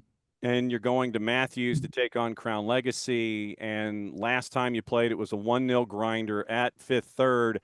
And it started that run of winning 3 of 4 in the end of August that reinforced what you guys knew about yourselves. What are the challenges in your mind that Crown Legacy brings to the table? They're a dangerous team. I remember last time, especially before we got control of the game, they were really threatening us. They're a solid team. We only scored 1 goal against them. They had some good opportunities.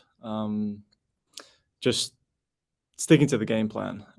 And like I said before, having courage from the start of the game. Ronan Wynne getting ready for Atlanta United 2 and Crown Legacy.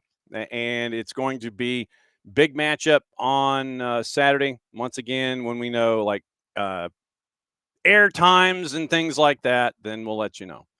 So we'll keep you posted on that. 7:03 kick at Matthews for Atlanta United 2, Crown Legacy. Big matchup in MLS Next Pro. Atlanta United 2 still with matches in hand as they try to climb into the A spot. Now, bringing in Bart, because we got to tease some things as he's getting ready for a WBGV. Who do you have this weekend, sir? We go to Kansas this weekend. Ooh, Get to and see the new stadium, half new stadium. The $300 million investment into David Booth Memorial that's only apparently half completed. So that sounds about right for Lawrence, Kansas, and their football program. New episode of Soccer for US POD will be posted post haste once we are off the air here this morning. What do folks get to listen to this go round? Well, we do talk a lot about the 2 games that we just played for the USMNT, the loss to Korea, the win against Japan, and what do we actually take from those? And then we look forward to October, because if we're taking Mauricio Pochettino at his word, and this was the final trial for a lot of these guys, and now he's going to start magically get serious in October, what does that look like? We also go through that Doug McIntyre article, John. I don't know if you've read it in full yet, from Fox Sports. And, we dissect it. Lawrence and I kind of put our media literacy glasses on and see it for what it is, which is a little bit of a good PR from the Federation, getting Mauricio Pochettino's name and trust a little bit back up with the fans, but it does reveal some good nuggets of information that can kind of help us understand what's gone on in the past year. And that is the new Soccer for US POD EP 126, I believe, if my math is correct. Is that right? That is correct. Wow, 126 episodes. Very cool. All right, let's blow through. We have news this morning. We've got juice boxes, so we'll get into juice boxes in Major League Soccer. Go through the news. There's some stuff in the Premier League to get into. Manchester United's books, a little bit of a deeper dive there. Some other stuff going on overseas involving the BBC investigation, where they were trying to figure out if it would be easy for them to get Premier League tickets through secondary ticket brokers. It is a topic that we have talked about here, and apparently you still can, and one of those ticket brokers is still attached to Todd Bowley, Vivid Seats. I believe he is on the board of directors. So we'll get into that coming up in just a little bit. All right, juice boxes for Major League Soccer coming up this weekend. And if I had actually had the page up and running, this would have been a seamless transition, but it is not. So I'm going to have to filibuster for a second, and before I get the numbers up. And it is noon kick for NYC and Charlotte. And it is the Wonder Twins, Jess and Casey D on the call there. And NYC's a -106, draws a +271. Charlotte's a +258. Bart Keeler, what say you? I do love, I think Nico said it earlier this week, there's home team Charlotte and there's away team Charlotte. So I am interested to see which one comes out in this game. But, I'm not entirely sure that it matters a whole lot right now with the Charlotte team. They seem to just be finding ways to not lose, certainly trying to win. So, as much as I hate to say it, I think Charlotte gets a win on the road. Timothy Ford is the man in the middle. Nick Uranga, Kevin Locke, and Rubio Vasquez is your fourth. Eunice Maracci and Claudio Badea are upstairs. Philadelphia and New England. Philadelphia is a -196. Do we need to go any further? No. In the middle, Lorenzo Hernandez, Jose De Silva, Walt Heatherly, your ARs. Atahan Yaya is your fourth. Kevin Stott and Craig Lowry are upstairs. For Atlanta United and San Diego, Ricardo Montero Araya, who we have seen before. We'll get his numbers coming up in a bit. He is the man in the middle. Adam Winkowski, Kevin Klinger, your ARs. Chris Penso is your fourth. Edvin Jurasevich and Tom Supple are upstairs. Atlanta United, a slight underdog at a +154. San Diego is a +148. Where did we usually go? Do we go to Who Scored? I think we do. We go to Who Scored to get the referee statistics on these individuals here in 2025. Yes, I know you value my privacy, and thank you for that. So it is all the pop-up windows trying to prevent me from seeing anything. And you look at fouls per game, and it is wow. Okay, so we have to go to the next page. So Ricardo Montero, 12 matches in the middle this season, averages 23.5 fouls called per game, which puts him 23rd of 35. And this is all individuals, regardless of numbers that they have called in the middle. So Ricardo Montero, 23.5 in fouls per game, basically 3/4 of a foul per tackle. He has called penalties this year, but his rate is very low at 0.17. He averages on 23.5 fouls. He averages 4.08 yellows per match this season.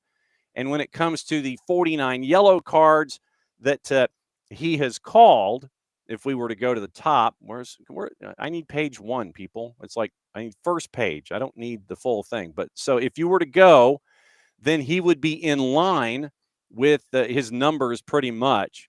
45 yellows, and that puts him 49 yellows. That puts him 21st of 35, but that puts him 5th from the bottom in yellows in matches for anyone that has been in the middle for double digits this season. So 21 of 25, let's say that. So 21st out of 25 in yellows called for anybody who's done more than double digits this year. So 23.5 fouls, 4 yellows on average this season for Ricardo Montero in the middle. I will be intrigued. Yeah, John, I appreciate all the numbers. That'll make a difference. Atlanta United's going to lose. But we can talk. I'm sorry. I don't know what else to say. I am curious how this team will respond now that they are officially eliminated. Because, sometimes we see that now all of a sudden the fight kicks in because I think players do get a little bit of a reality check that, oh crap, my job actually is in danger, as if that hasn't been the case for, I don't know, what feels like 5 years now. And it should maybe manifest in maybe some more harsher tackles, maybe some more willingness to go into a 50-50 and get stuck in, to use an English term. So maybe we see the yellow cards tick up a little bit this match, or maybe that benefits Atlanta United in the fact that he's not going to give a yellow card for, I don't know, a dude just making a harsh tackle. We shall see. But John, it doesn't matter. Atlanta United's losing this game. Sorry. It's just the reality of the season right now. And I pray to God that some of these players realize that they should actually start trying to play for their job, because some of them ain't been doing that for the past, I don't even know how long. No offense to them, but they should try winning. 7:30 starts, which are 7:40s. Crew and Toronto FC, but that's not the first one on the list. So let me go to, CF Montreal and Red Bulls. CF Montreal at home is a plus 191. Red Bulls are a plus 129. Draws a plus 248. You know, Yes.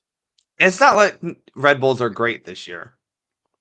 I would go for a draw in this game. Okay. I would go for a draw on the road for New York, but I would lean toward putting money on the Red Bulls. Philip Dujic, the man in the middle. Oscar Mitchell Carvalho, Diego Blas, your ARs. Mario Al-Ayas is your fourth. Jorge Gonzalez and Robert Schaap are upstairs. Crew hosting Toronto. Crew a minus 200. Do we need to go any further? Is there a line like on a plus or minus or anything like that? Oh, well, I mean, you get Toronto at a plus 453 to win. Draws a plus 349. Do you want to What's the goal scored? Okay, so let's over under for that. Let's go over under. We do have over. I feel like that. Put your money on Columbus, but this is where I would. This is the actual over under 3.5 is plus 133. 4.5 is a plus 302. Do those entice you in any way? You know, a little bit. Toronto, I will say this about them. They haven't been shipping goals the way that you would expect a really, really bad team to ship up goals.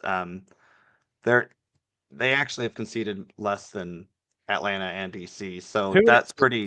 2.5 is a minus 185. I would go with 2.5 because I do think Columbus will score multiple goals. And I could see them scoring 3. Okay. But I would put the money on Columbus mostly scoring 2 goals, and then maybe Red Bulls gets another, or Columbus gets a third. So Columbus and You're Toronto. Red Bulls, Toronto. You're looking at Crew and Toronto at about a plus minus at 2.5. Messi and friends in DC United. Messi and friends are a minus 294. DC's a plus 662 in the composite, by the way. You know what? I'm feeling a little silly right now. Let's put it on a draw. I think Miami's spiraling. Plus 438 on the draw. Maybe that's a hope. Ismir Pekmich, the man in the middle. Chris Elliott, Justin Howard, your ARs. Fotis Bazakis is your fourth. David Barry and Mike Campminert upstairs. I will always have David Barry in my VAR laser scope from incidents in the past. Also on the board at your 730s. Last one, it is the purple team and the Lowdown Dirty Cheaters from Tennessee. In the land of the purple team at a plus 106, draws a plus 269, Nashville's a plus 221. Remember, Nashville also played in the midweek and advanced to the Open Cup final. How much gas will they have in the tank? What will BJ Callahan's lineup look like as they go to a big match in the Eastern Conference? Yeah, I'm putting my money on Orlando because of what you just said. I think Nashville playing an actual, real, meaningful, impactful match in the midweek versus just, I mean, we had a couple of midweek league matches, but like they had to expend energy both mentally and physically. I would give this to Orlando. I think that's where I would put my money. Pierre-Luc Lazier is the man in the middle. Corey Richardson, Jason White, your ARs. Luis Diego Arroyo is your fourth. Remy Tuchon and Fabio Tovar are upstairs. 830s, FC Dallas and Colorado. FCD is favored at a plus 118 at home. Colorado almost a plus 200. Draws a plus 265. Drew Fisher is the man in the middle. Michael Barweg, Catherine Nesbitt, your ARs. John Freeman is your fourth, no relation. Danielle Chesky and Craig Lowry are upstairs. What say you? I would put my money on the draw. If I'm putting juice boxes down, I think the draw makes the most sense. Obviously, I think that there's not much that separates these two. I do think Colorado is a better team with more actual playmakers on it. But however, I think Colorado might, well, it's not even a but, it's more of a, and I think Colorado might be the team that could nip a win here. But I would put my juice boxes down on a draw. Plus 263. Houston and Portland at Hell in a Shell. Houston is a plus 104. Draws a plus 258. Portland is a plus 239. And Alan Chapman is the man in the middle. Ian McKay, Matthew Nelson, your ARs. John Matto is your fourth. Kevin Stott and Mark Allerton are upstairs. What say you? Houston wins on a Jack McGlynn banger. From 22. From way downtown. Yeah, Bang. From way downtown. Minnesota and Chicago. Minnesota at home, 840. Minnesota. Plus 102. No worries there. Bart's just jumping in. Wait. What's the draw in Chicago, or what's the line in Chicago? Because that actually. Chicago is a plus 225. Your draw is a plus 277 in the composite. Well, now if you're trying to maximize the return on your juice boxes, that draw does sound actually kind of nice. I could see that possibly maybe happening. But the smart place to put down a Capri Sun is on Minnesota. So you're putting down multiple juice boxes on the roulette wheel is what you're doing. I would put some juice boxes on that draw just because Chicago is good for a give up 5. They're also good for we're gonna score 4.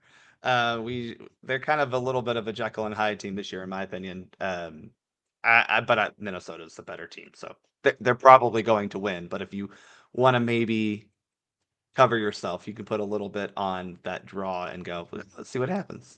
Marcus de Oliveira is in the middle. Jeremy Hansen, Stephen McGonigal, your AR. Sergei Boyko is your 4th. Edvin Jurasevich and Tom Supple are upstairs. Sporting and Vancouver at Sporting. Sporting is a plus 227. Vancouver is a plus 100. Remember, they played in the Can Champ this week, and it is a draw at a plus 283. For Sporting, it is Tori Penso in the middle, Andrew Bigelow, Nick Balser, your ARs, Victor Rivas is your 4th, Soren Stoichka, Joshua Patlak are upstairs. What say you? I kind of think this one might be a draw for kind of what we talked about with the Orlando-Nashville game. Yep. Sporting is not very good, obviously. No. We know this. I think Vancouver having to play make a bit of a long trip in the midweek, I think, if I'm not mistaken. Forge is Calgary? Forge is Hamilton, Ontario. Hamilton. There you go. Hamilton. Long trip. There we go. Going from Vancouver to Hamilton, pretty long trip. Then having to go into Kansas. I could see this being a draw. Okay. LAFC and it's LAG in Cincinnati. It was that's not good from Pro. Pro has no, it's not good on my eyesight. Never mind. Disregard. LAG and FC Cincinnati, a 10:40 start. Juice box purveyors don't care. They're just kind of like, the number's the same on both sides at a plus 155. The draw is a plus 258. Malik Badawi in the middle, Kyle Atkins, Eduardo Jeff, your ARs. Callan Radosov is your 4th. David Berry, Mike Campminer upstairs. What say you? Cincy seems to be a little bit in a weird form right now, but the last time they made a trip out to the West Coast, they did get a win. Makes me think maybe a draw is possible, but I kind of lean. You're leaning toward Galaxy. Okay, Galaxy at home at a plus 154. Late night. MLS After Dark, it's San Jose. They are hosting all caps at a minus 137. Draws a plus 328. And St. Louis City SC is a plus 288. Sergei Demyanchuk is the man in the middle at PayPal Park. Ryan Graves, Felicia Mariscal, your ARs. Ricardo Fierro is your 4th. Michael Radchuk, Jonathan Johnson are upstairs. It's got to be San Jose. St. Louis City is just not. They're not good. Both of them. They're not good. Both of them not great. But you got to put your money here on San Jose. This is that. Do not put juice boxes on St. Louis City. No. Sunday at 7, so 7:10. Austin hosting Seattle. Austin's a plus 169. They played in the midweek, but they get the extra day. Draws a plus 252. Seattle is a plus 143. Jair Marufo is in the middle. Corey Rockwell, Adam Garner, your ARs. Armando Villarreal is your 4th. Daniel Radford, Joshua Patlak are upstairs. Austin's been scoring some goals recently. It's like, what is this, Austin? What have you done with Austin? I know. But Seattle has been really good recently. I kind of lean toward draw, maybe like 2-2 draw. Like we might see some goals scored in this match, but Austin, yes, they get an extra day. I don't think that'll be too much of an impact, but I could see the draw here with a couple of goals on each side. 3.5 of plus 190, 4.5 of plus 433 in the composite. So keep an eye on that if you're looking at totals. Last match on the board, LAFC hosting RSL in the reverse fixture. RSL is going to be missing one of their forwards because of a red card. LAFC, a minus 213. Draws a plus 359. RSL is a plus 484. The setup is Alexis De Silva, the man in the middle. Chris Waddenbrook Mayo, your ARs. Callan Radislav is your fourth. Ismail Elfath is your VAR. And Mark Allerton also upstairs. I'm giving this to LAFC, but I do think Salt Lake pushes them. I'm looking at maybe 3-1 couple go. I mean, I could see it being one of those like LA wins it late. Okay. But they have all the tools right now. I mean, they John, okay, sorry, rant. Yeah. Signing a guy who's actually very good at soccer and has proven to be very good at soccer for, I don't know, a decade plus, maybe is a good strategy for your team. Just a thought. 3.5 is a plus 130. 4.5 is a plus 297 right now. To answer your question on the. I like the 3.5 number. Got to be honest, because again, I think LA is getting there. Look, they have scored a lot of goals recently, and I could see this going, like I said, 3-1 type of a hanger. Salt Lake kind of hangs around for a little bit, but then 60 plus minutes, LA just goes, we are good. Remember, and we're they done with bang you. in some goals. It's like the scene in a lot of the kids cartoons growing up where the bigger kid kind of sits there and he takes his hand and he puts it on the little kid's forehead and the little kid is just kind of sitting there trying to swing and take a hit. So that kind of a thing. So that is your rundown in your juice boxes in MLS. In the Prem this weekend, Liverpool at home hosting Everton, Brighton favored at home hosting Spurs, Burnley a dog at home hosting Forest and their head coach Ange Postecoglou, Nottingham Forest. West Ham, who apparently have been talking to Nuno while Graham Potter is still employed. They are a dog at home to Crystal Palace. Wolves is a slight favorite at home against Leeds at the Molineux. 12:30 Saturday, Manchester United, a dog at home to Chelsea. 3 o'clock game is Fulham, a favorite at Craven Cottage hosting Brentford. Sunday, 3 games. Bournemouth, a favorite at home to Newcastle, who had to exert a lot yesterday in Champions League. And we were reminded why Marcus Rashford is, in fact, possibly good at times in soccer. Sunderland, a dog at home to Aston Villa. Arsenal, favorite at home to Manchester City. Manchester City going into this one as a plus 293, having played in the midweek in Champions League. Anything there sit there and stand out to you, Mr. Arsenal? Well, I will say that, Arsenal got an extra day of rest because they played Tuesday. City played, yesterday, right? Yep.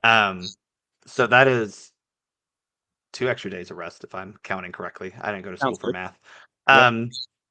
That is, I'm curious how that will play out on this match. And then also you're talking about going to the Emirates. But what stands out to me, read that Man United Chelsea line again. Okay, Man United and Chelsea. Man United is a slight underdog at a plus 165, draws a plus 270. Chelsea is a plus 148. Yeah, I don't really understand Man United being favored. Period. They're a slight. They're a slight. They're underdog. Okay, yeah, sorry. They're a slight dog, but it's the fact that Chelsea to me is a plus 148, and they're not a minus as a favorite, a substantial favorite. That's what gets me. So I'm jumping on Chelsea at the plus 148. Yes, 100%. That's why I was confused. I was like, wait a second, why is Chelsea at a plus whatever going to Old Trafford? Yeah, I'm with you. I would put my money on Chelsea. This may be a draw. I don't see United winning because you don't really do that anymore. But sorry. I think Chelsea, granted, they had a tough one in Champions League this week, but that's a little easier to go. Let's get back to league play. And I think they should at least get a draw, if not win, at Old Trafford. Yeah. Requested required reading for the day is out of the Telegraph. James Ducker, who is not really a name that you want on a byline.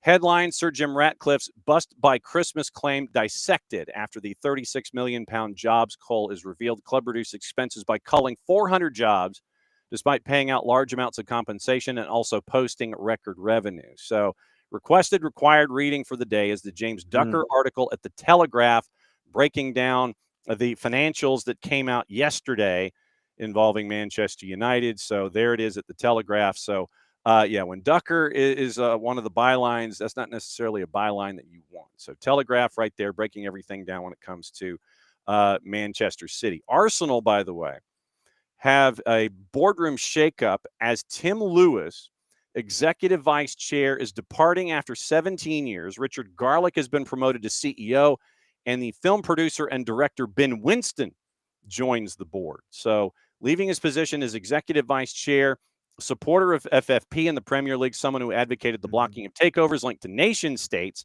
He has advised Kroenke Sports and Entertainment since 2007, became a director at Arsenal since 2020, promoted 3 years later, close relationship with Arteta.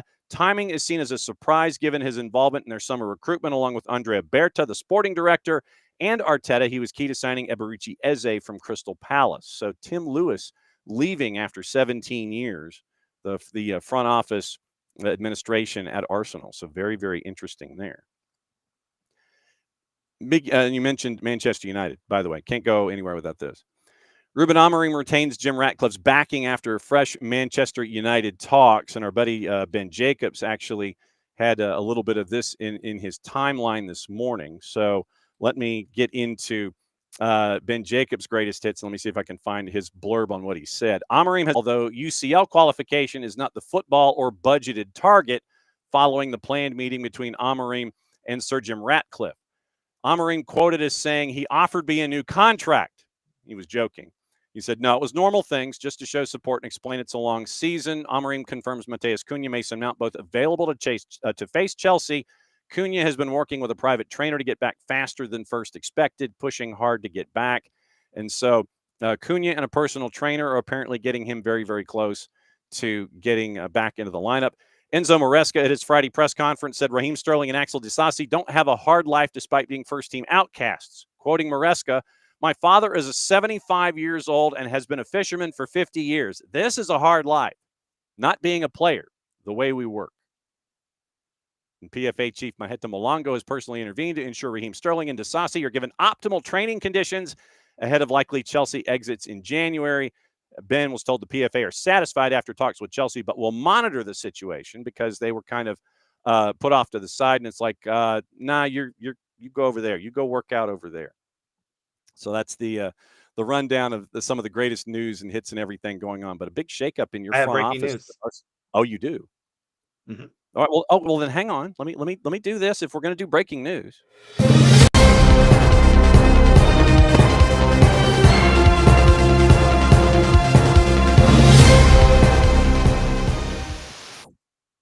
Other than it being your birthday, what's the breaking news? Atlanta United's Luke Brennan has been named to the U.S. U20 World Cup roster starting in Chile on September 29th. Bang! That's epic. That is very cool. So I guess this means we have to do the show from Chile late in the month. So fine, I guess I'll do it. I mean, that's very cool. Luke has been busting his you-know-what, yes. And he has been rewarded appropriately. So that's very, very cool that he's going to be a part of the U20s. Wolf striker Jurgen Strand Larson, a new 5-year deal with a 1-year option, no release clause attached.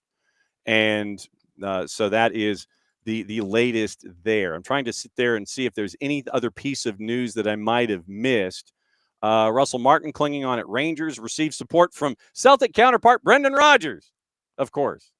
It's like, hey, focus on him. Don't focus on me and how bad we're doing. Focus on him at Rangers. Russell Martin, traditionally a very, very stubborn individual when it comes to implementing his style of play.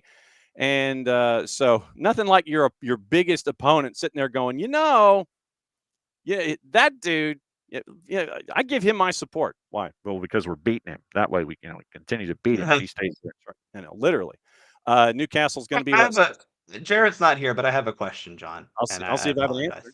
No worries. There are obviously some teams in the Premier League who probably want to have some better results than they're currently having, and have for a while.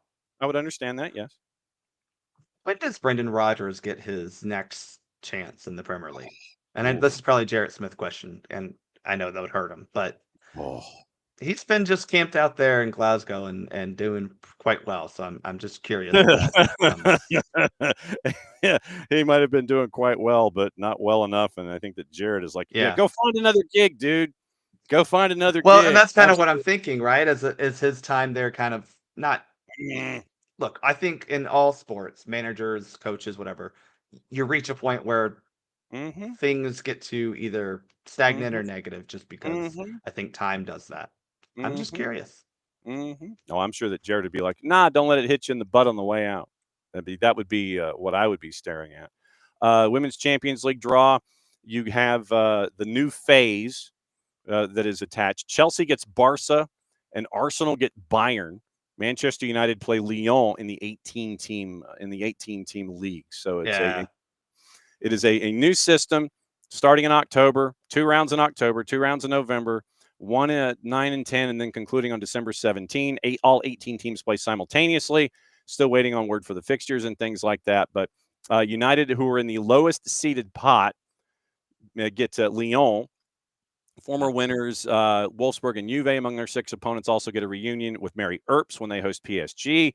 Arsenal, the holders, will also host Lyon as well as traveling to Bayern Munich. Chelsea take on Wolfsburg.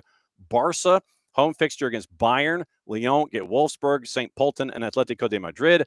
Wolfsburg host PSG, travel to Real Madrid. OH Leuven from Belgium, another debutante. They get Arsenal, Barca, Roma, and PSG. Thanks for dropping by. You mentioned the Bayern U20. was a very tough draw, by the way. Yeah, you ain't That's kidding. tough for them. Yes, rest of the U20 roster. Keepers: Adam Beaudry from Colorado, Duran Farid from San Diego, Diego Cocan from Barcelona. Defenders: Reed Baker Whiting, Luca Bombino, Noah Cobb added to that group. Ethan Kohler, Nolan Norris from FC Dallas, Francis Westfield from the Union, Joshua Winder from Benfica. You might remember him from Lou City. Midfielders: Matthew Corcoran, Benjamin Kromoski, Taha Habrun, Brooklyn Reigns, Pedro Soma, Nico Sakirish. Forwards: Luke Cole Campbell, who, by the way, is from Peachtree City. Xavier Gozo, Peyton Miller, Marcos Zambrano. So that is beginning gathering on September 22nd in Rancagua, Chile, following the weekend's club matches in North America. Pretty darn good roster, I will say, John. I'm thinking. This is you have a lot of guys who play big minutes for their MLS clubs, and even the guys over on the European teams, especially Cole, and I'm looking at also Koken, are very highly valued by their European clubs. Look, I think we've said the goal of a youth national team tournament is to look good and make it as far as you can. Winning is not always the most important thing for like a number of reasons, but this crew hopefully can do something in the U20 World Cup where, I mean, a semifinal run is not out of the question, I think, for this group of guys, especially looking at some of these midfielders and defenders now. Attacking, you just got Cole Campbell up there. I like Luke, but we'll see. But it's a pretty strong group of players that we've been able to assemble now. No doubt, and that's fun. That's a fun thing to see. All right, so what to watch, where to watch it, how to watch it, and this will be the last thing that we do before we get out of here because we got stuff to do and places to go. All right, we got college soccer all over the place this weekend. It's probably going to be in either one of a couple of places, either ESPN, SEC Network, ACC Network, ACC Extra, ESPN Plus, or SEC Network Plus, or follow your favorite team on social media and you can find them out because odds are it's probably going to be posted somewhere. Today, BN has the Liga on 2:45, simulcast on BN en Español. Real Betis, Real Sociedad on ESPN Deportes at 3. Real Ave and Porto at 3:15 on Gold TV. Nino's probably calling that. Surgery went well for his mom, by the way, for those of you that don't follow him on social media. 2 to NA doubleheader tonight. Necaxa Puebla, Tijuana León, Apple TV MLS Season Pass, LAFC 2, Real Monarchs from Cal State Fullerton. That's at 10 o'clock. ESPN Plus, La Liga, Bundesliga, Eredivisie at 2, Bundesliga 2 at 12:30 doubleheader there, including Arminia Bielefeld and Greuther Fürth. Fox Soccer Plus has the league that we neither condone, endorse, nor promote at 2 o'clock. MLS Next Pro, 3 matches, Sporting 2, Whitecaps 2, Toronto FC 2, Crew 2, Austin FC 2, Los Verdos, and All Caps 2. There it's all at 8:30. 3 o'clock, Paramount Plus, Middlesbrough, West Brom, Serie A 2:45, Lecce, Cagliari, St. Johnston and Dunfermline at 2:45, VEEX simulcasting Cruz Azul Juarez at 9, Mazatlan and Atlas at 11. Women's side, Liga MX Femenil, Juarez and Tigres at 11. Prime has the NWSL Game of the Week, Houston, Chicago at 8. ESPN Plus, Women's Super League at 2:30. Spurs and Manchester City. DAZN, Frauen Bundesliga at 12:30. French Premier League at 3 with Marseille and Le Havre. Golazo Network, NWSL, Utah, Louisville at 10. NWSL Plus, Orlando and Courage at 8. Paramount Plus, Utah, Louisville at 10 o'clock. And that just gets us into Saturday. It's a lot of games, man. Catch your breath. One more time. Soccer for US POD 126. What are you doing? We'll be recapping the U.S. win over Japan, loss to Korea, and also talking about Doug McIntyre's article in Fox Sports. So thanks, everyone, for the birthday wishes as well. Yes. And so where are you watching your WBGV game tomorrow? I won't be. I'll be at Shaky Knees. Oh, okay. Well, who's So I might be stopping by the Atlanta United tailgate beforehand. Not sure. I will not be at that game. I'll be protecting my mental health and rocking out to. I was going to say, who's playing at Shaky Knees? Okay, so a lot of people, obviously. Tomorrow is, well, tonight is. Oh, I have the schedule here. Sorry. Tonight we're going to see Sublime and Lenny Kravitz. Deftones are closing the show. On Saturday, there are several acts that we're coming to see, but All American Rejects, Black Keys, and My Chemical Romance, as well as Cage the Elephant. And then Sunday, for me personally, I'm excited to see Alabama Shakes, but we got Franz Ferdinand, not the guy who killed, who was killed in the Baltons. Four Non-Blondes, Weird Al Yankovic, and then closing out with Blink 182. Damn, that's a lot of folks. So once again, quick reminders. Tonight, Football Fridays in Georgia, the multi-screen experience. Over the air is North Cobb and North Paulding, our first visit there. Airtime 7:30, kickoff about 7:35. Web is Benedictine at Westminster. Cody Chaffins will have the call on all the GPBs, so it's your multi-screen experience there. 3:30, pregame show, 92.9 The Game in the Odyssey app, Five Stripes Countdown with Abe and Maddie. Kickoff at 4:40 with Mike and Jason. Don't know how long the full-time report's going to go because of college football, and keep an eye out for broadcast plans when it comes to the twos and Crown Legacy 7:03 kick tomorrow night. For Bart and for all of our guests this week, let me see if I can get them all down here. So for Evan Weston, for Bart, for Michael Parkhurst, for Nico Moreno, for Casey White, for the NPSL Regional League, for Dylan Butler, for Tyler Pilgrim, for Jason Stevens, for Brad Feldman, let's see, and for Abe Gordon. That's another week of SDH AM, everybody. Mucha Platiel, play it safe. Enjoy your weekend. We'll see you where we see you on the weekend. And since it is the end of another week, we got to go here. Play it safe, everybody. We'll see you next time. The war was on. The keys on the typewriter had sharp points that kept sticking into our fingers. The dictating equipment started asking us questions, and our beepers sent electric shocks just through our body like a cattle prod. Out in the warehouse, the trucks kept banging into the docks, not even thinking about stopping. Oh, our frail bodies were strapped to the chairs, and our chairs were chained to the desks. Our pleas for justice were ignored, and the end seemed near. But we busted our slave drivers' little bitty balls. We've charged